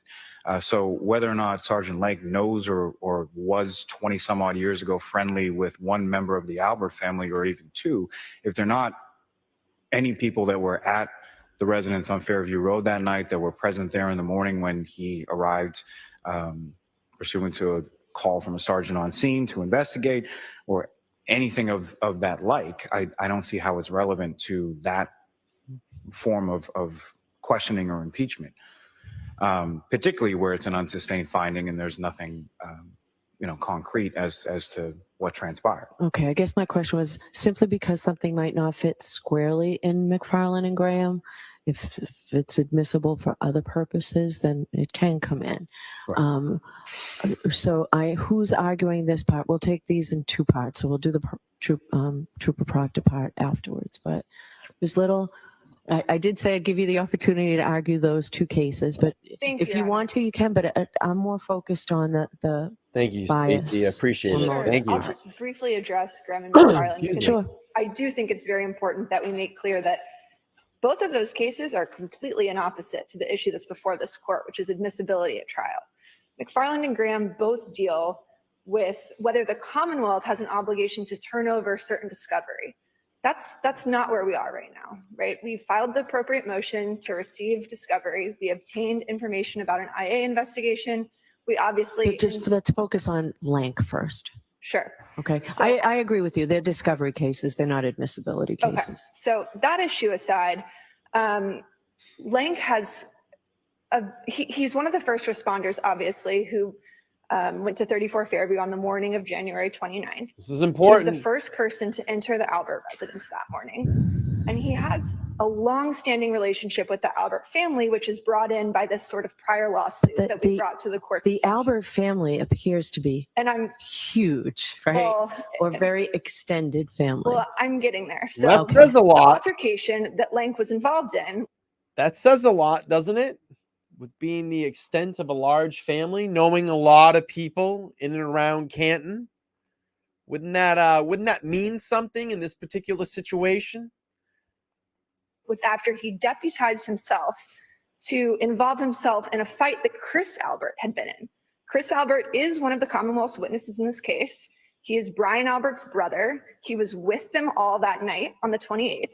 His son, Colin Albert, as you know, is a third-party culprit. So This is not some tangential family member. This is, Who would you intend to get, if I allow this, and we really need to see how things develop beforehand. So, Mr. Yannetti, I can tell you right now, I'm not going to allow you to open on this because I need to see how the evidence comes in. It's not part of my opening. Okay. Who would you intend? I see you have the Lapalito brothers on the witness list. I think that goes far further than I would allow. But who do you intend to get the testimony in through, and how? through Sergeant Lang himself. I think we Okay. need to be afforded the ability to cross-examine him. Wow. Once that's done, we may need the If local he audits to- denies it, and we'll Yeah, and it's going to be questions. They get Lank on the stand, they cross him. So, what conversations did you have when you went in with Brian Albert? Maybe they have records of phone communication from Lank. Maybe he called or texted specific people. Again, you have to understand here. You know, when you see what you see and what you're hearing here, and what we've been allowed to see and hear over the last 2 years is only the tip of the iceberg. They're not going to give everything out before trial. They're not going to let the Commonwealth see their hand, and the Commonwealth may have some things in their poker hand that the defense may not be ready for.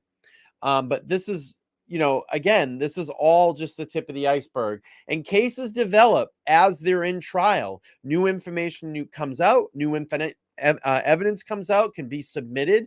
The judge will make a decision if it will be allowed in or not allowed in. But, you know, maybe I like that Liz is saying, well, we want to talk to him.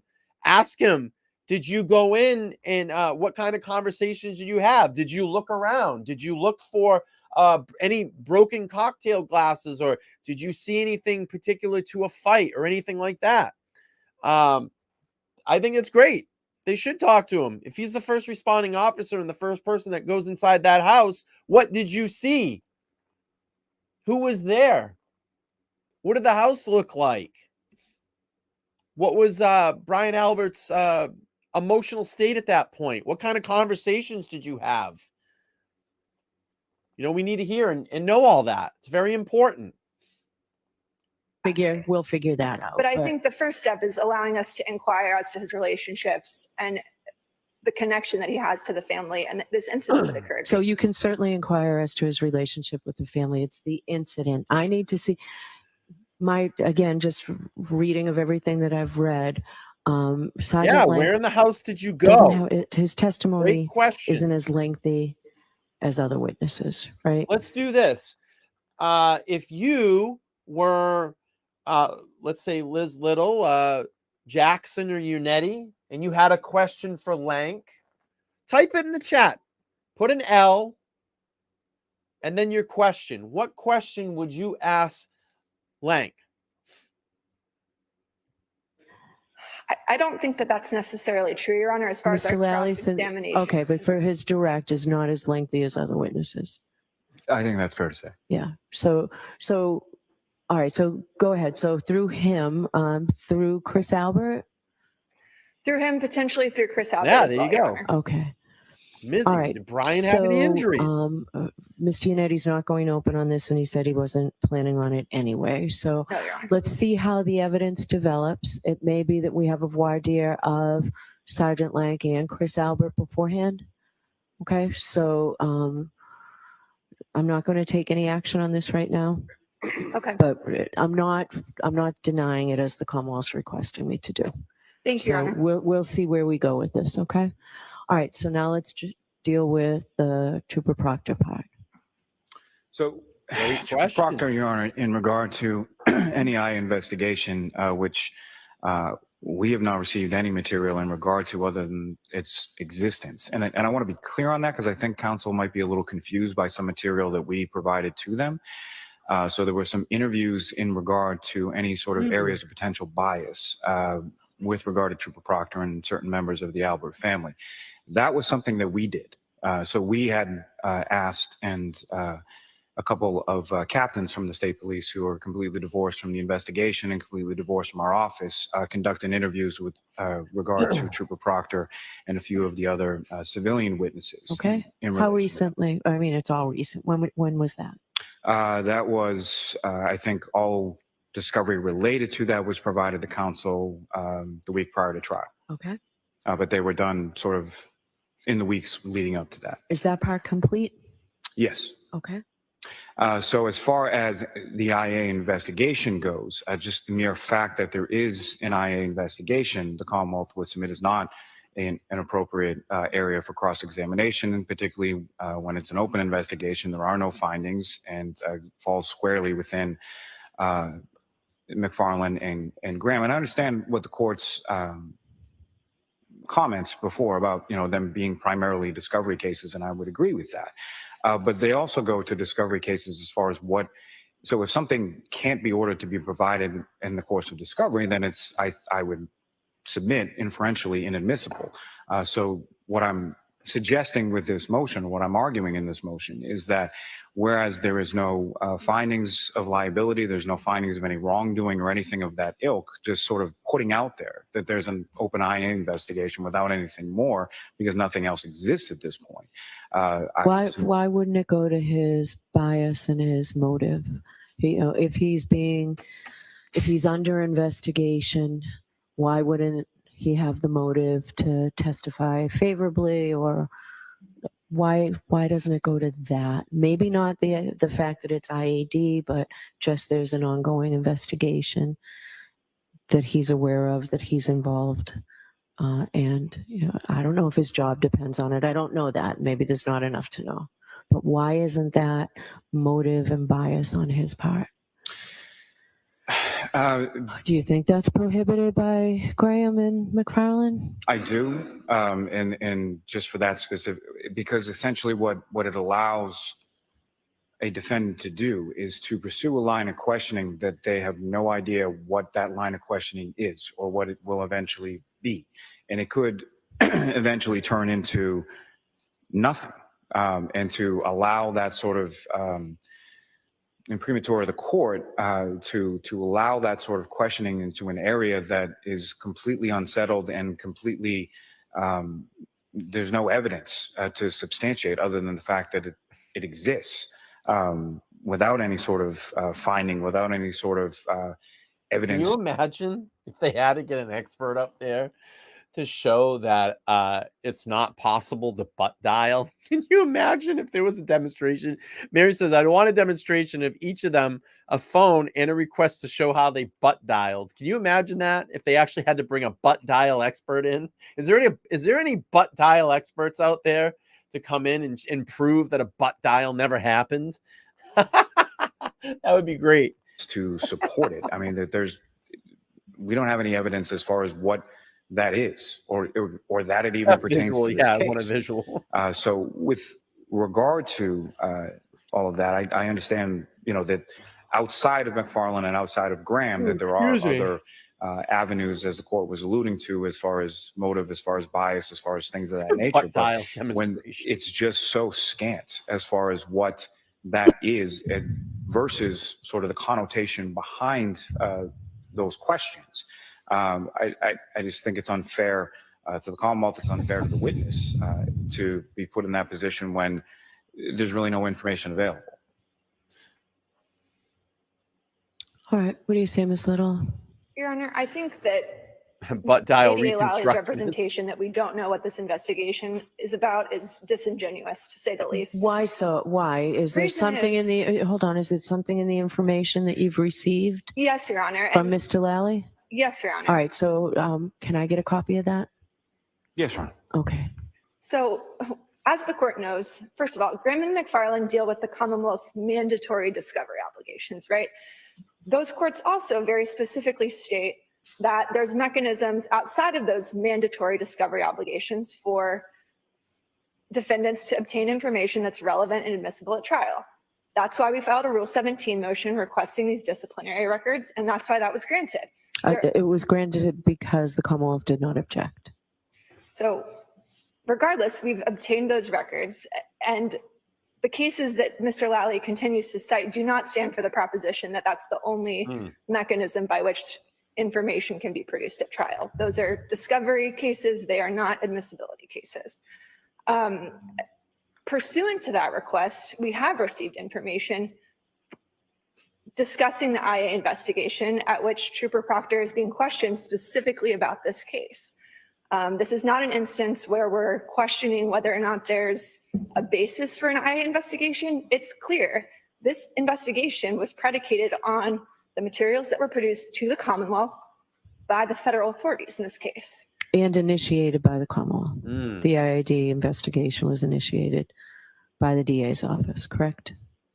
Well, as far, and just to correct what I certainly didn't mean to impute that this case had absolutely no bearing or there was no. I basis for didn't it. think you did. But what I was saying with that is we don't know what the full extent of that is. But as far as what counsel is, what the court's question as far as the IAD, it was something that our office had spoken to.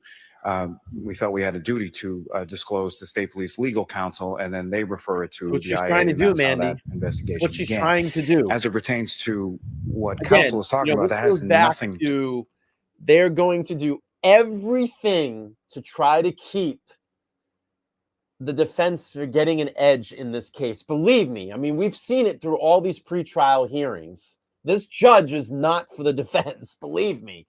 But I'm going to tell you, Lally's got he's got a big uphill battle in this.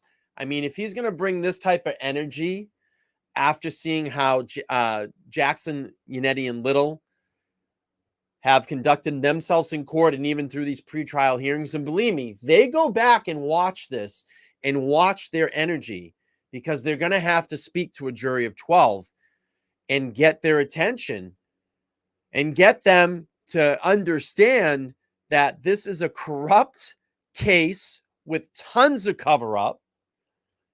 And I'm going to tell you, this guy ain't going to do it. And I kind of feel bad in a sense that Lally's going to be the fall guy in all of this. Believe me, when this all goes down and he cannot convince a jury of 12 and Karen Reed is completely acquitted and walks out of this courtroom, this guy's going to be the fall guy. Believe me.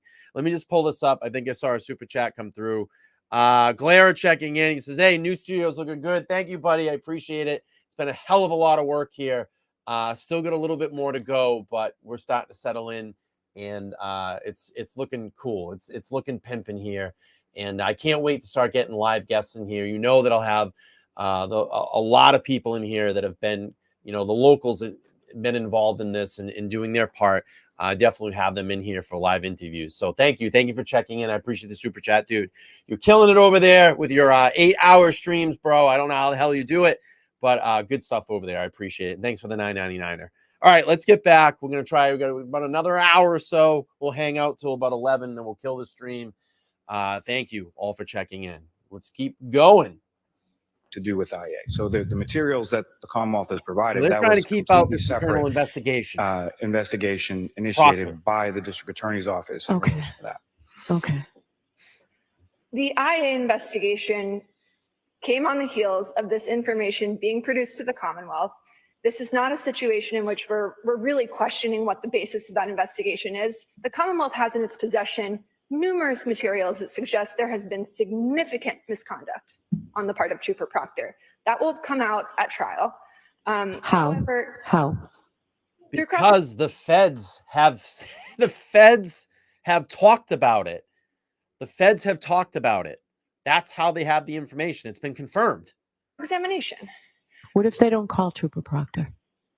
we will call Trooper Proctor. There you To go. impeach him? Yes.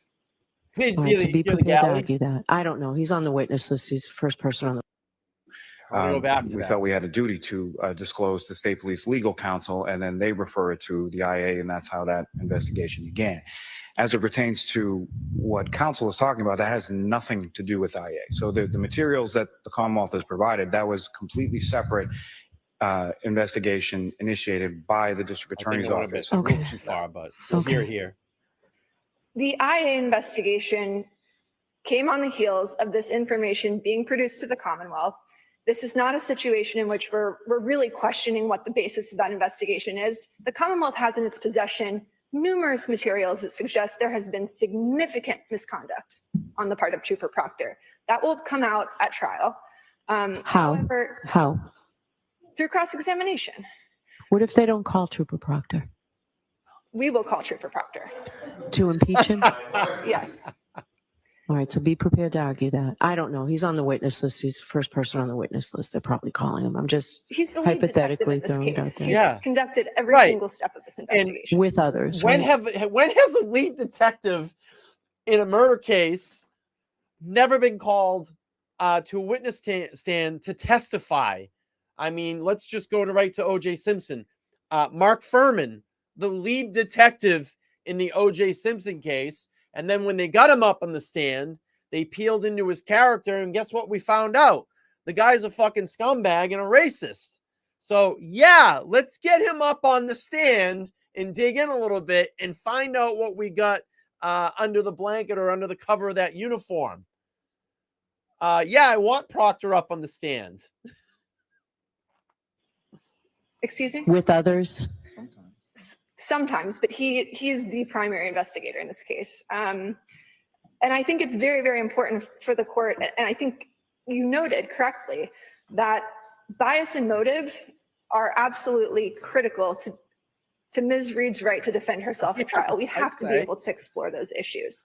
And in order for Trooper Proctor to testify, he has a motivation to testify in a certain way to avoid liability in this pending IA investigation. You know, and that, So and again, I'm just going to stop this really quick. You know, getting Proctor up on the stand, if he has issues with discipline, maybe they dig into his record like they did with Furman. I'm going to kind of counter off this. What happened with Furman? They got him on the stand. Well, they digged into his past. They found out that he had I think it was audio recordings of him having racist conversations. There were people that came in, I believe, that testified, if I remember, because it was so long ago. I think they had someone that testified from a restaurant that they overheard conversations of him having racist conversations. So that's corruption. That's corruption. And if they dig into, and believe me, OJ totally did it. I mean, don't get me wrong here. OJ totally did it. But what I'm saying in this case is they get Proctor on the stand, they start digging in and finding out maybe there were some disciplinary things or some corruption that he was involved in before, and that starts to come out as they dig in, just like they did with Furman in the O.J. Simpson case. So yeah, let's get him up on the stand. Let's have some conversations. I think it's unfair to tie our hands behind our back and not be able to question him about this, because it directly drives his bias and motive in this case and gives him reason to testify in a certain way, Absolutely. knowing that he could face career consequences if he doesn't. Do you intend to try and open on this, Ms. Gianetti? Because I need more information. I'm not going to mention the IA investigation in my opening statement. All right, so Mr. Lally, if you can get me that information that you mentioned that you had sent to council, I'll take a look at that. It may well be the fact that there's an investigation R. without what the nature like of the doesn't fit, he investigation must is, quit. but that there's an important investigation, and if you can show me in advance that his job may depend on it, Oh yeah. things of that nature, there Howard, may yeah. be If I did it, right? If I did it. cleaner ways to allow this testimony in. So, all right, so we need a little time. I need to read those materials. Sure. And, Okay. and for the court's edification, I don't anticipate he's sort of towards the middle, I would say. Okay. All right, good. And the more fully the records developed and the easier to rule on some of these motions. I just want to give you all some idea so you know how to prepare for the next 2 weeks. So, all right. So not in your openings on either one of these, Ms. Gianetti, but you agree to that. So this is still under advisement. It may be certainly with Lank or Sergeant Lank of voir dire of Sergeant Lank and of voir dire of Chris Albert. We'll see how the evidence develops, and I'll read more about the information that the Commonwealth was provided. So 318, also it's 28 bolded from the Commonwealth. All right, so Commonwealth's motion eliminate to admit, this is, you know what, I don't have a number on this one, Jim. Commonwealth's motion eliminate to admit results of defendant's blood draw at Good Samaritan Hospital and resulting serum conversion and retrograde extrapolation. Judge, that's paper 339. All right, and the Commonwealth, I mean, the defendants is 289. It's the addressing the same issues. Yeah, I told the Commonwealth to put this in writing. So I guess it's defendant's motion. So I'll hear from the defense. Your motion 289. Thank you, Your Honor. With regard to that, we've put most of our argument in the paper, so I don't want to rehash all of those. The issue is really the foundational issue, not the extrapolation. The extrapolation is sort of a garbage in, garbage out argument, like computers.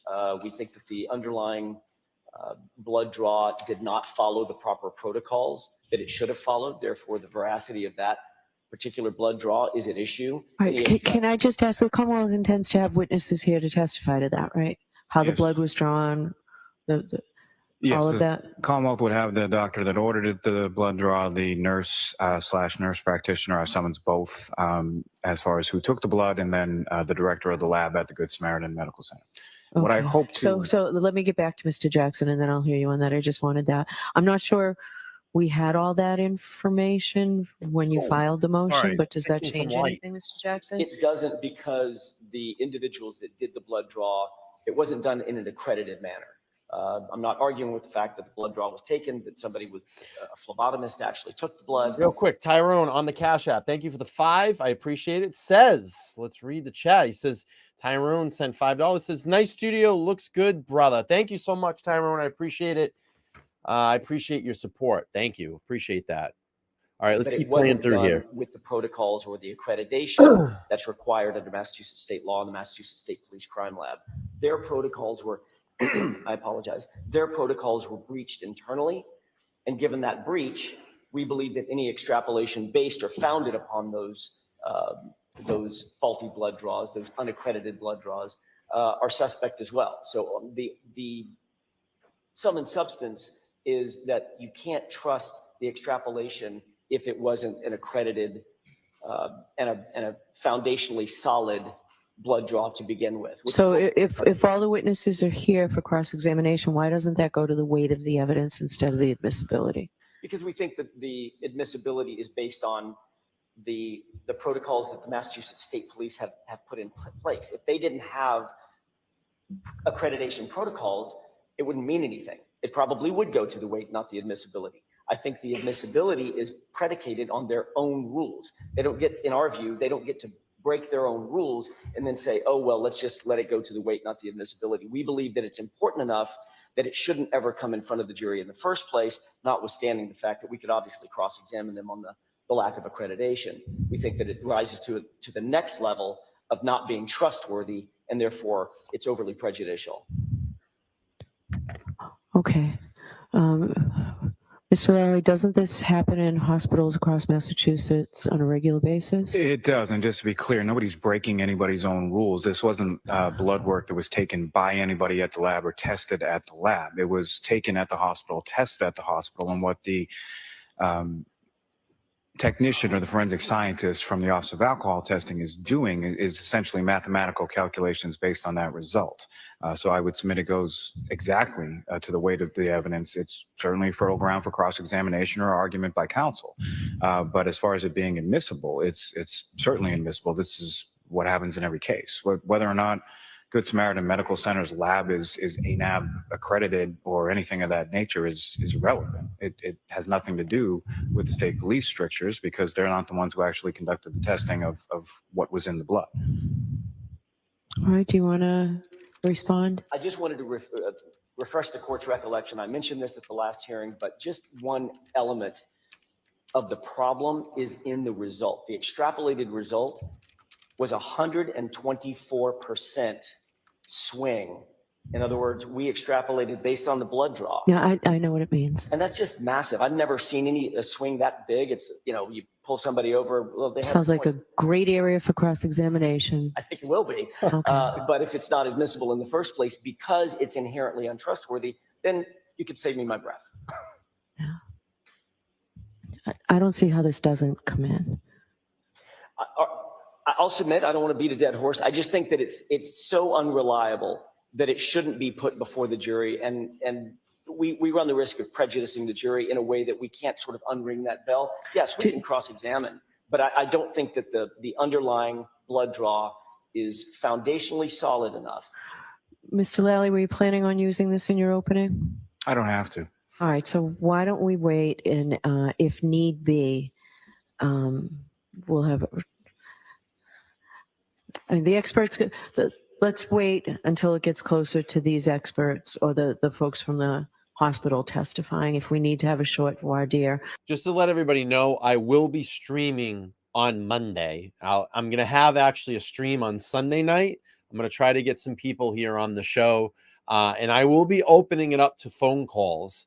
So we'll be doing that on Sunday. Open discussion. You can call in and let us know how you feel about this case, how you feel about the Karen Reed case.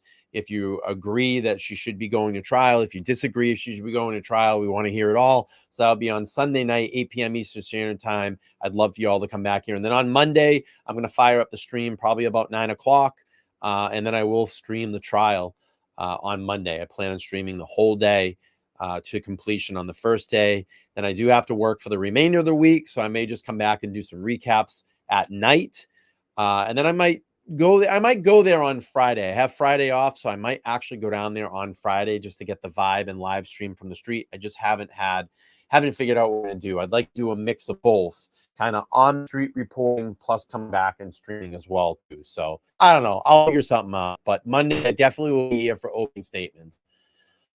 You need to remind me to do that, Mr. Jackson. Already okay? have Thank you for that, Your Honor. that all set up. So if you just go to the homepage, you can see all the links there, and I'll drop them before we end the stream tonight. We got about another 40 minutes or so. Thank you for all being here on this Friday night. I know it's a late night, but we're going into Saturday. So who needs sleep, right? Let's hang out and get through the rest of this motions hearing. And then come Monday, trial will start. Here we go. I appreciate it. All right. Okay, so the last area I have is sort of logistics and sequestration.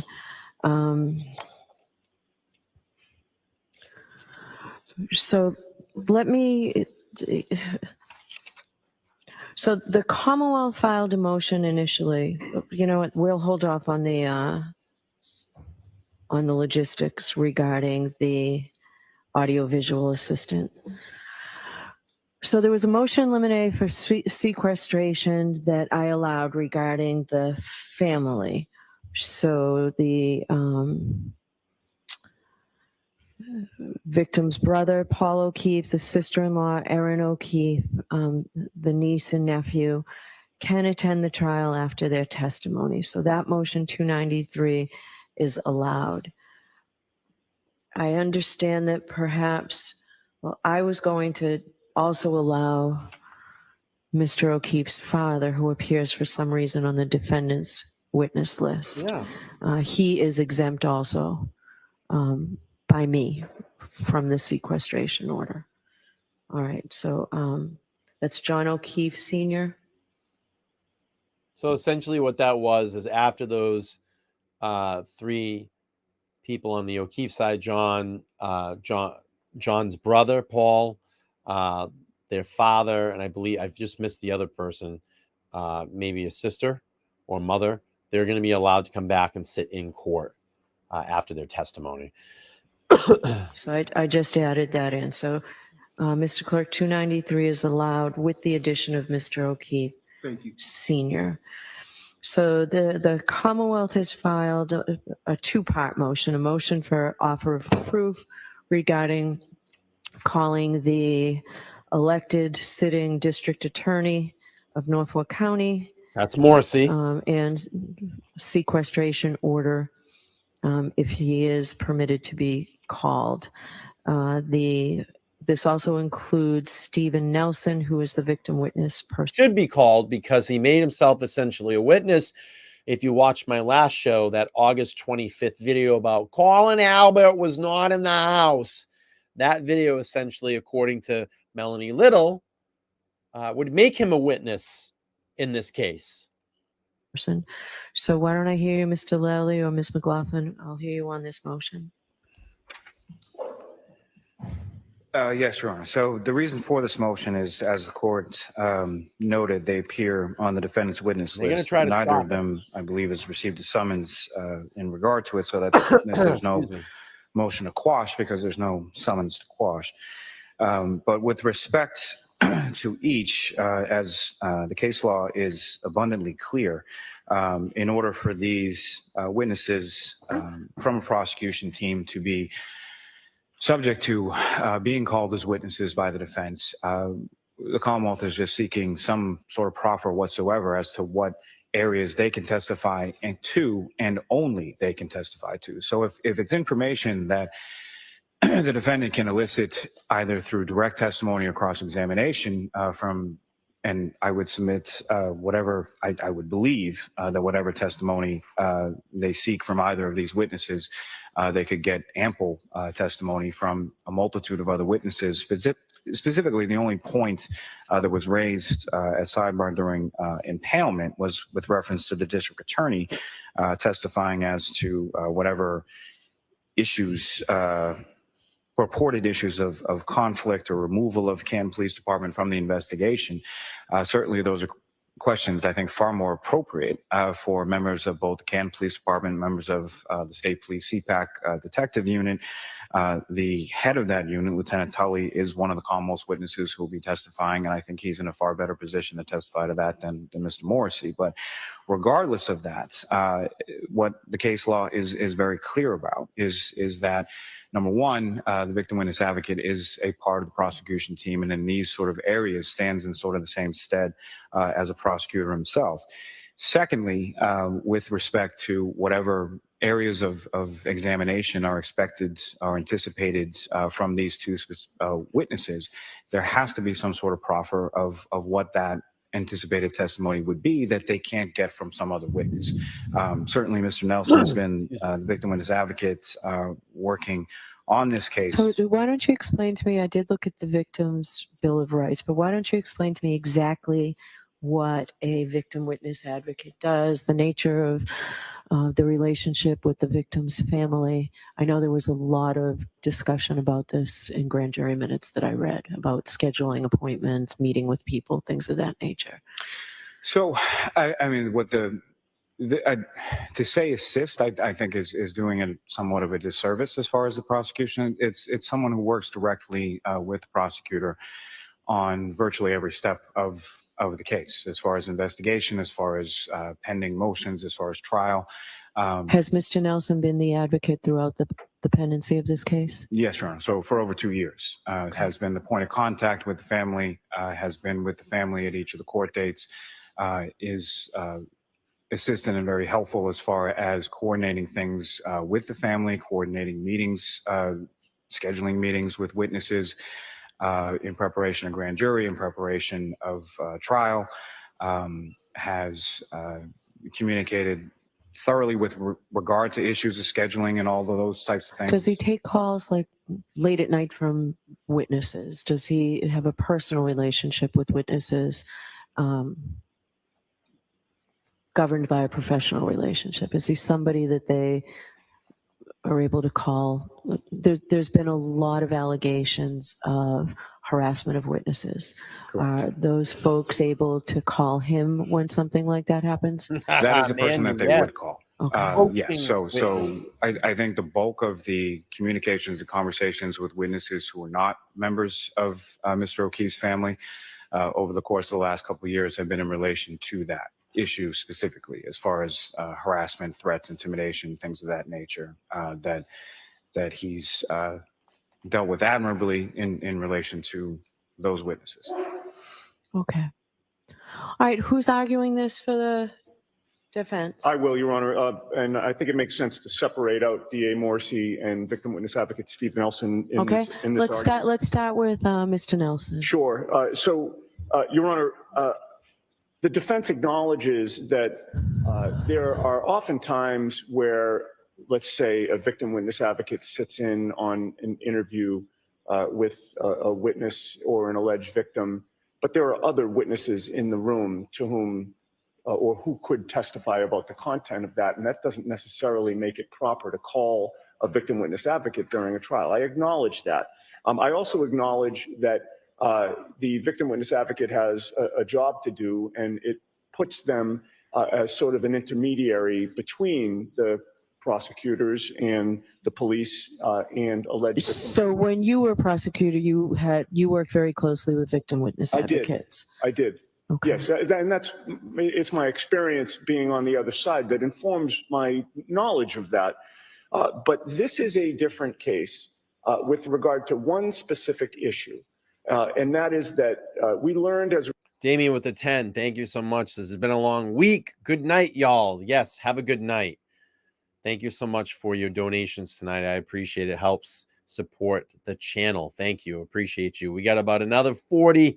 I know this is a long one, but we're going to get through it. I'm hoping to wrap up about 11:15-ish or so. Thank you for all hanging out. I know this is late, but we'll get through this. And then we'll be back on Sunday night to do a open discussion, and we're going to take some phone calls on Sunday night. I want you all to voice, I want you all to sound off and let us hear your voices, how you feel about Karen Read going to trial.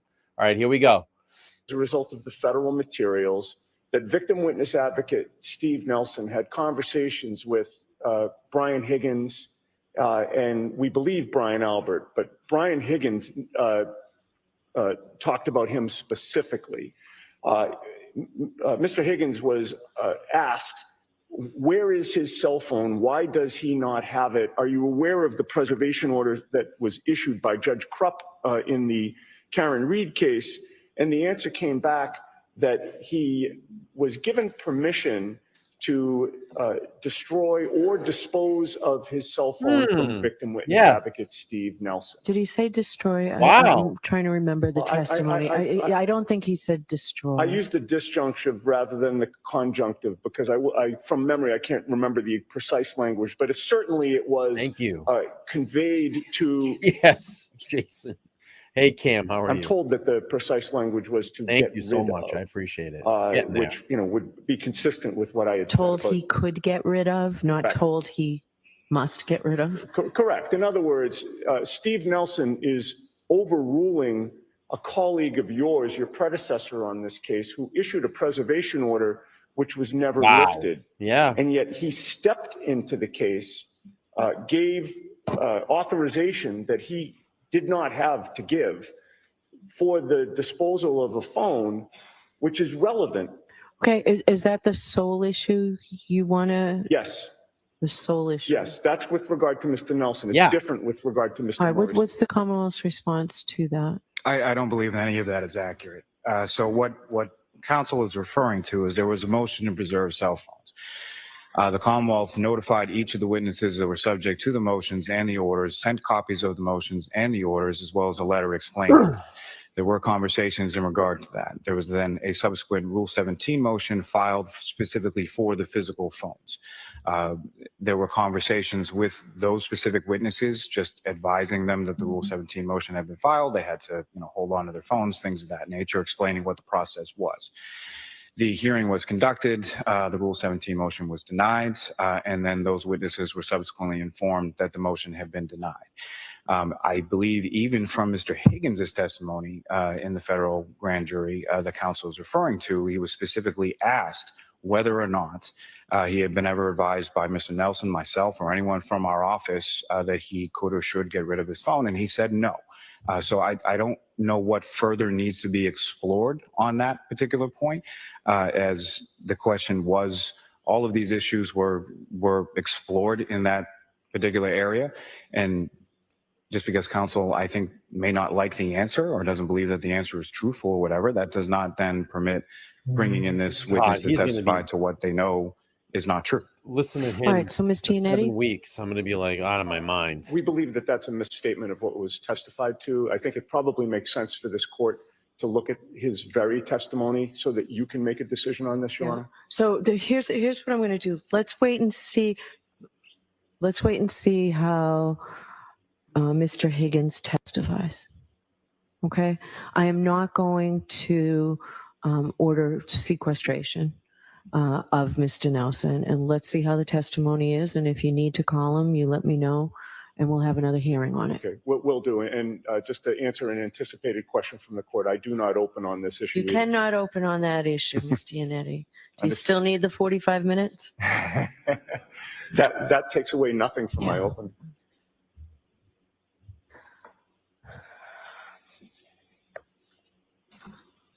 All right, so Jim, I'll start writing. I'll write something on this.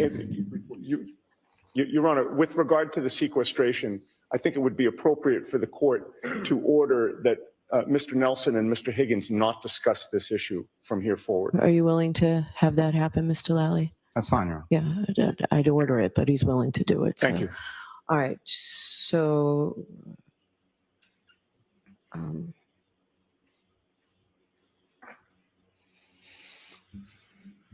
I just need a minute to write this up. Sure.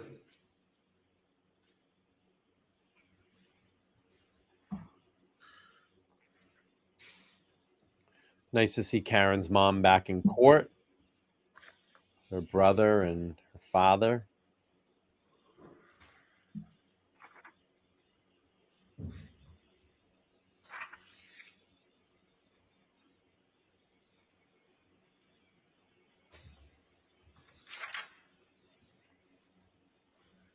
All right, we're going to double time this a little bit just to speed up in the interest of time here. Give me a second.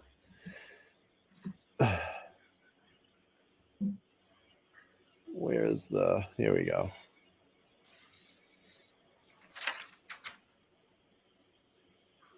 It's Paul O'Keefe.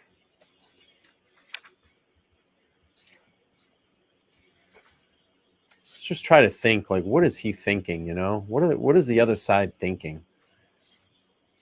John's mother, John's brother, his father, like, what are they thinking?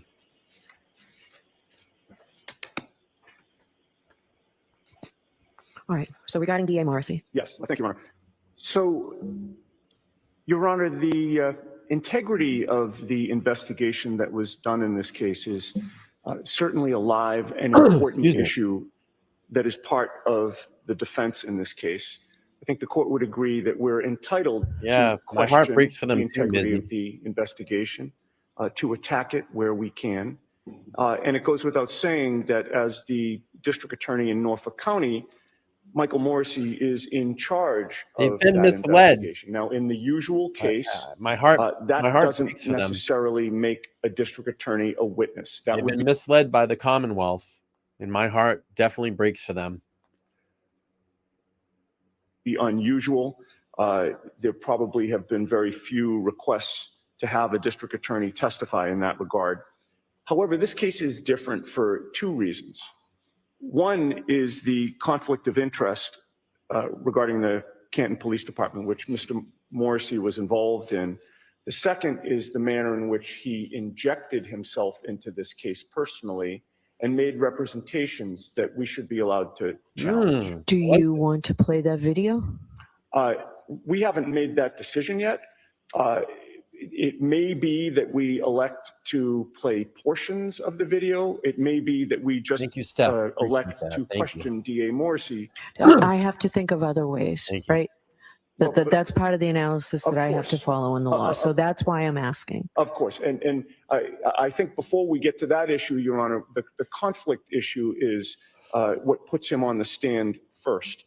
And we learned from the federal materials that former Chief Kenneth Berkowitz notified DA Morrissey at a very, very early juncture at 8:30 a.m. A phone call from Chief Berkowitz to DA Morrissey notified him that Kevin Albert is on their force. He's the brother of the homeowner whose lawn contained the lifeless body of John O'Keefe, and that DA Morrissey was involved in that decision. He received the information from former Chief Berkowitz and concurred that the Canton police were conflicted out. And then the problem is that the Canton police they had their hands in this investigation, including that day after 8:30 a.m. and going forward. And there were, updates that were provided to Kevin Albert by a trooper under DA Morrissey's control that there were violations of that sort of conflict of interest taking Canton out of the case that DA Morrissey became aware of and that DA Morrissey did nothing about. And so in terms of, us being able to, attack, question the integrity of the investigation. Why can't you do it through other witnesses? We can, but the buck stops with District Attorney Michael Morrissey. He was the one that was involved at a very early juncture on this precise issue of the conflict. And he became aware that that conflict was violated time and time and time again, and he did nothing. And I believe that that's ripe for cross-examination. With regard to his statement to the press, this may even be more compelling, not because of the bias necessarily that he showed. That's not the strongest part. I think it is strong, but it's not the strongest part of his statement. His statement makes factual assertions, some of which we heard for the first time. In that videotape statement, he announced to everyone, including potential jurors, that Trooper Proctor never reported to the scene on January 29th.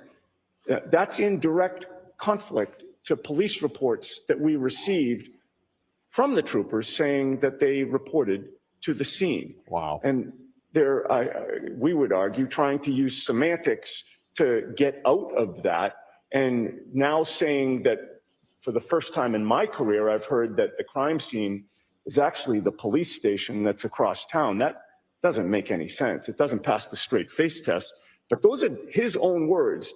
And he made himself a witness by uttering those words. And he also talked about his view of what witnesses did or didn't do and whether they're suspects or not suspects. Again, he injected himself into this case. He made himself a witness. And there's really nobody else we can question about his knowledge that he had when he made those statements and why he made those statements. And also the fact that, he was involved in this conflict decision from the beginning. So that's our offer of proof.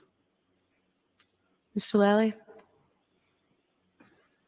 I mean, as far as his statements, his opinions are completely irrelevant. And I think what counsel is referring to as proper for cross-examination, they might be. But this would be a If his statements were irrelevant, then why did he get up for that video 6 minutes and totally dismissed everybody that was inside the house at 34 Fairview? Remember, on that night, 3 times in the video, Chloe and Albert was not inside the house. Jennifer McCabe, we didn't do anything at 34 Fairview. Brian Albert didn't do anything at 34 Fairview. Yeah, you're right. They didn't do anything. They didn't go out and help a dying police officer on Brian Albert's front lawn. That's something that they certainly didn't do. And I love the fact that 2 hearings ago, David Yannetti got up and called out Brian Albert and said, you are a first responder and you did not respond. You knew that John was out there and you didn't go out to help. is that they're calling themselves. So for direct examination of your own witness, I think it's improper, number one. Number two, there is ample other avenues to explore this through other witnesses, which counsel can certainly do, as related to whatever. Thank you, Alex. As the law tells me I have to consider. Correct. Thank you. And so, as it pertains to whatever extent the court allows, as far as the Bowden Yes. defense is concerned, Relevant. then I think it's fertile It was ground so for irrelevant. cross-examination. And why did he make the video? If the information in that video was so irrelevant, why did he make the video? So now you're going to play it off, Lally? Of other witnesses in respect to that.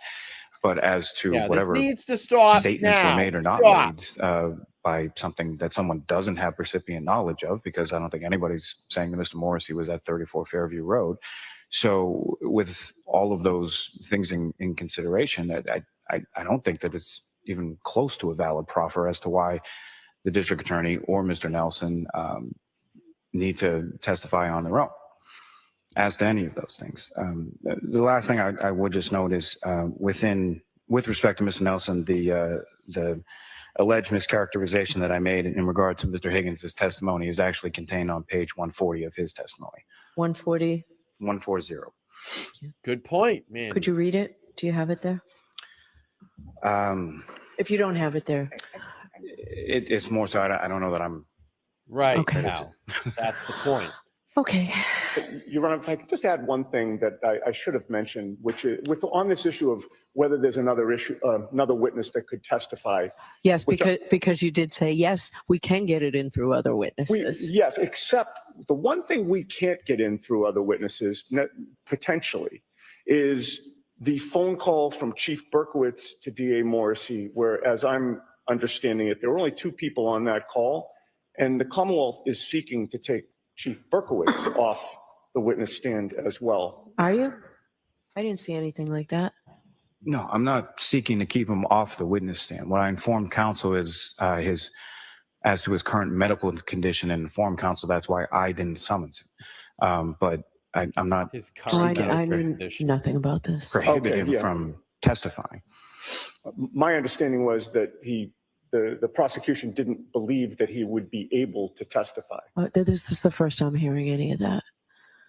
All right. So it is a stretch. It is an uphill battle for you, Ms. Giannetti. I will allow you to revisit the ADA Morrissey at the close of the Commonwealth's case. Right now, that your offer of proof is not enough. I'll give you the opportunity to do it again based on the testimony that comes in, and I am pushing not back. excusing allowing him, it. or he is not subject to the sequestration order. Understood, Your Honor. Thank you. All right. So, Jim, Call I'll it write as something is, short it on that. just I've needs written to the part stop. about Mr. Nelson that I'll give you afterwards. Great, thank you. All right. So when we had our motion in limine hearing, I think we went much of the day that Friday. I don't remember if it was last Friday or the Friday before. I ended that with saying twice, is there anything else we need to discuss regarding housekeeping or logistics? And I was told no by both parties. And then I get a motion the following April 19th, the end of last week, about wanting to use not just having an a technology audio visual assistant at council table, but to use, it's much more extensive than what I expected. The Commonwealth filed their motion and it was allowed previously because it happens in every single case in these courtrooms, and the Commonwealth shares their equipment. Please tell me exactly what it is you want to do. And I'm mindful also of the fact that during impanelment, while we were actively on trial in this case, in a critical part of the case, your audiovisual person, who I had never seen, was sitting where you are, Ms. Giannetti, talking to your client. So it sounds like he's taking liberties in this courtroom, and I need to know exactly what you need him for and what it is you intend to do. Keeping in mind also that we're going to be now in a much smaller courtroom. So tell me, are there any agreements of counsel? Is there any, I know nothing about this, and I asked for information previously so I could have thought about it and, you know, seen a demonstration or heard something. What is it you're asking me to allow? Thank you, Your Honor. It's very modest. We did mention that we were going to ask for this. But you didn't accommodation. do it in writing, and you didn't give me specifics. Your Honor, we asked you and you then said, put it in writing, then we put it in writing. And we But did the first exactly- time it was brought up was after I had asked about logistics. Go ahead, tell me exactly what it is you want to do. Okay, so it's a very modest request. Under ordinary circumstances, and we've utilized his services before, he would sit at counsel table and he would run sort of the AV to make it seamless and smooth for everybody, for the jurors, for the court reporter, for opposing counsel.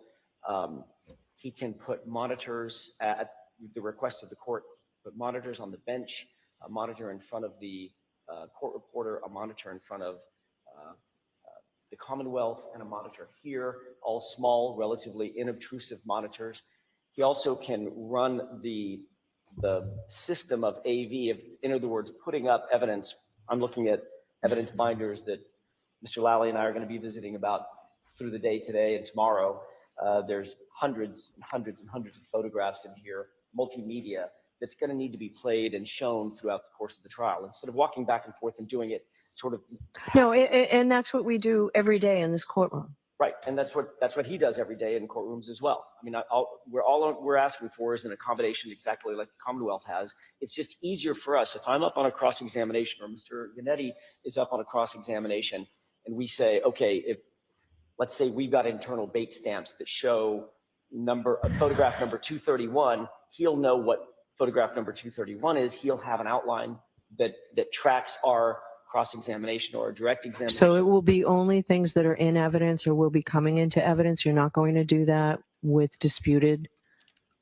Absolutely not. We would never do that. If there's anything that's disputed or even remotely controversial, my habit and practice is to ask to approach the bench. We all walk up. I say, this is what I'm proposing to show the jury, and the court rules on it.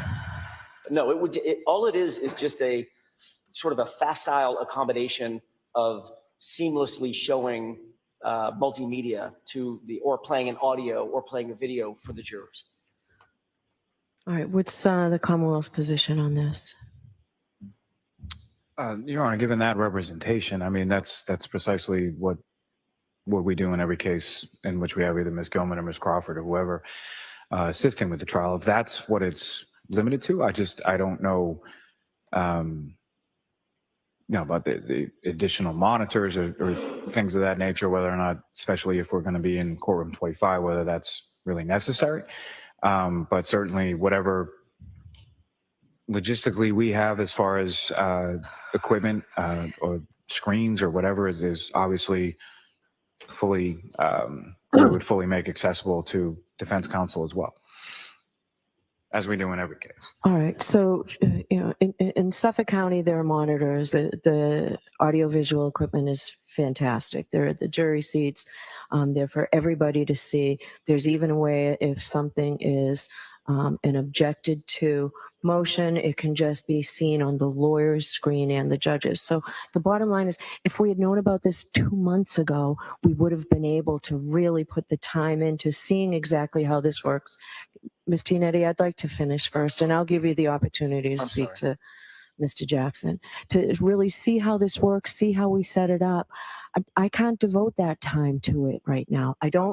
No monitors, I don't want a monitor. I'm not allowing, or Madam Court Reporter is fine. We're in that very small courtroom now at your request. So we don't need monitors on the tables. I don't have the time to physically go see how this all looks. Oh, God.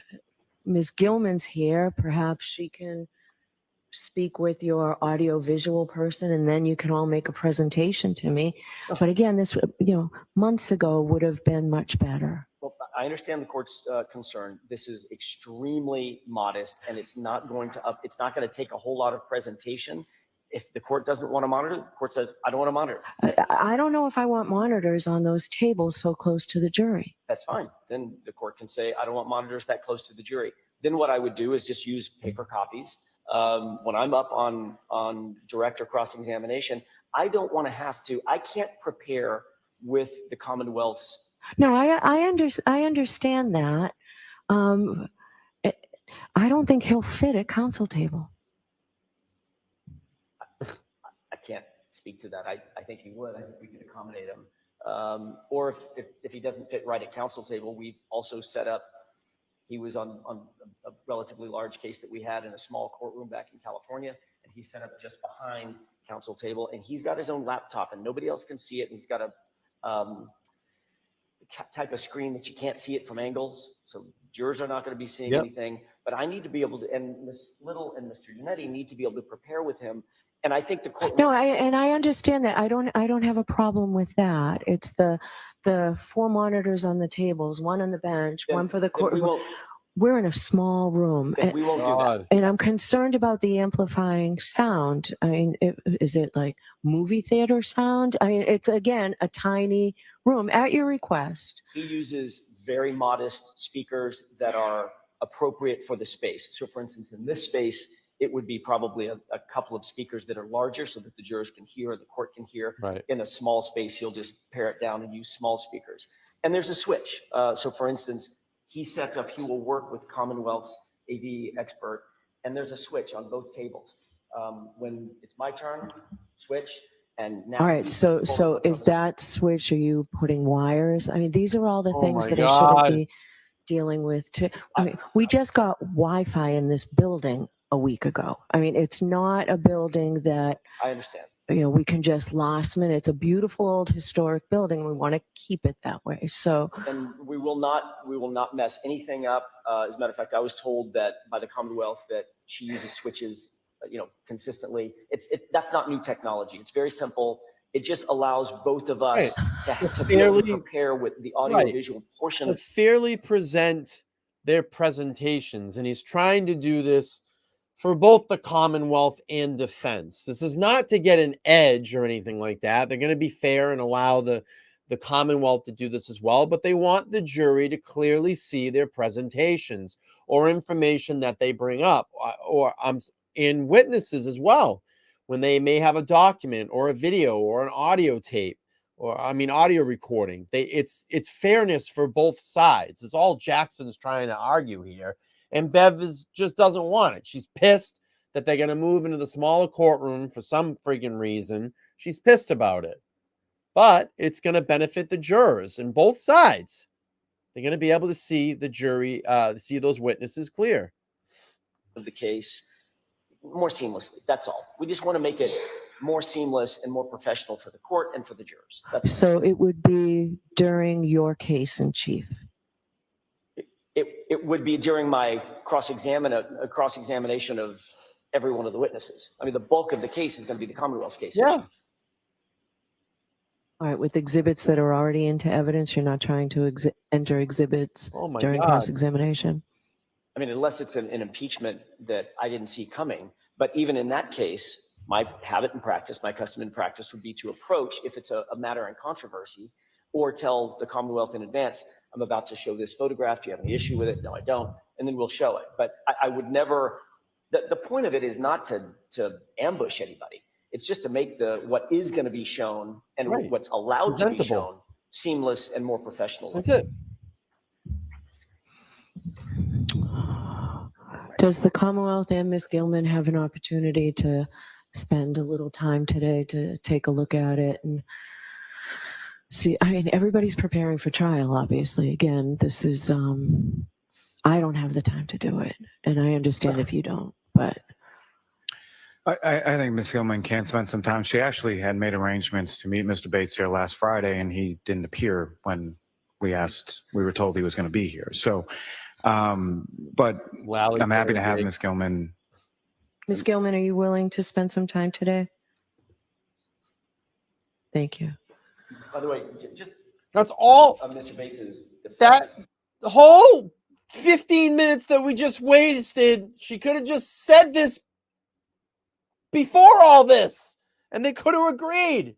Do you have time to do this today? Yeah, I can do it. But she had to keep arguing for 15 minutes and wasted 15 minutes. Unbelievable.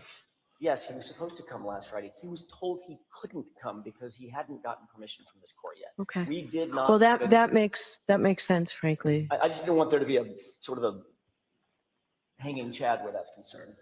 He didn't leave. Well, especially where you didn't start out well, right? Being at council table during impanelment. I understand that. And he's been told that that was inappropriate and obviously would never happen again. All right, so some sort of ground rules. Only one counsel, whoever's doing the cross-examination of the witness, objects. Just one, not all of you. It's not a tag team. So one person objects. If you want to approach the witness, you must ask permission. It's sidebar. There will only be one person talking again, and it'll follow with whoever does the examination.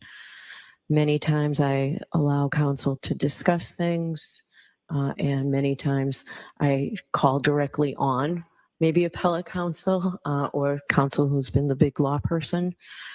So you can ask me for permission for that. And no basis for your objection. You just simply object. That's it. And if we need to see you at sidebar, we'll see you at sidebar. But I don't want a whole litany of reasons why the testimony you think is inadmissible. My God. So those are pretty standard rules. I'd like to see counsel at sidebar regarding a jury issue. I think this is going to be all sidebar now. Just a second. I think that's going to be it from what I remember. Let's hold on for a second. Let's see. Yeah, I think it's just all sidebar now.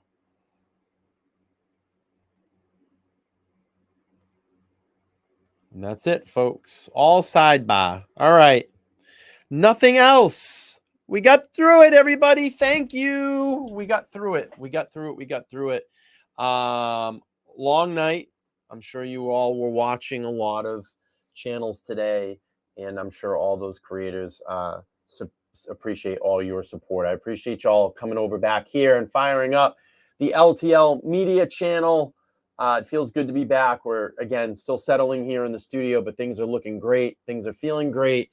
I'm really, really loving the setup, and it looks good. And again, I can't wait till the new computer is built and we can hook up all this other audio gear and second camera, maybe a third camera, and start getting some live guests in here and having some face-to-face conversations, because that's why I did this and got it out of the bedroom and into the studio, to have some really live guests in here. But I'm going to wrap this one up. It's a late night. Thank you all so much for being here. Thank you all so much for the support via Super Chats, through Cash App, Buy Me a Coffee, all my other affiliated links that have been dropping through the Nightbot.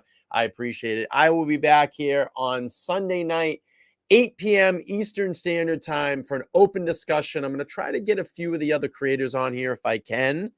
I'll reach out to them and see if they can do a show. If not, it's no problem. We will talk. It'll be the night before the Karen Read trial begins on that Monday, that I will be streaming here on that Monday morning. But Sunday night, I'm going to take live calls. I want to hear from all of you. I'm sure we'll get some trolls, but I want to know, do you think that Karen should be going through this trial, or are you completely opposed to it? So let's do that on Sunday. All right, everybody. Everybody have a good night. Thank you all for being here. I love all of you. Make sure to like, share, and subscribe to the channel. Share this stream out to all your friends and family. And I am Brian. This is LTL Media, and I'll see you all on the next one. Have a good night, everybody. Bye. Take the chance.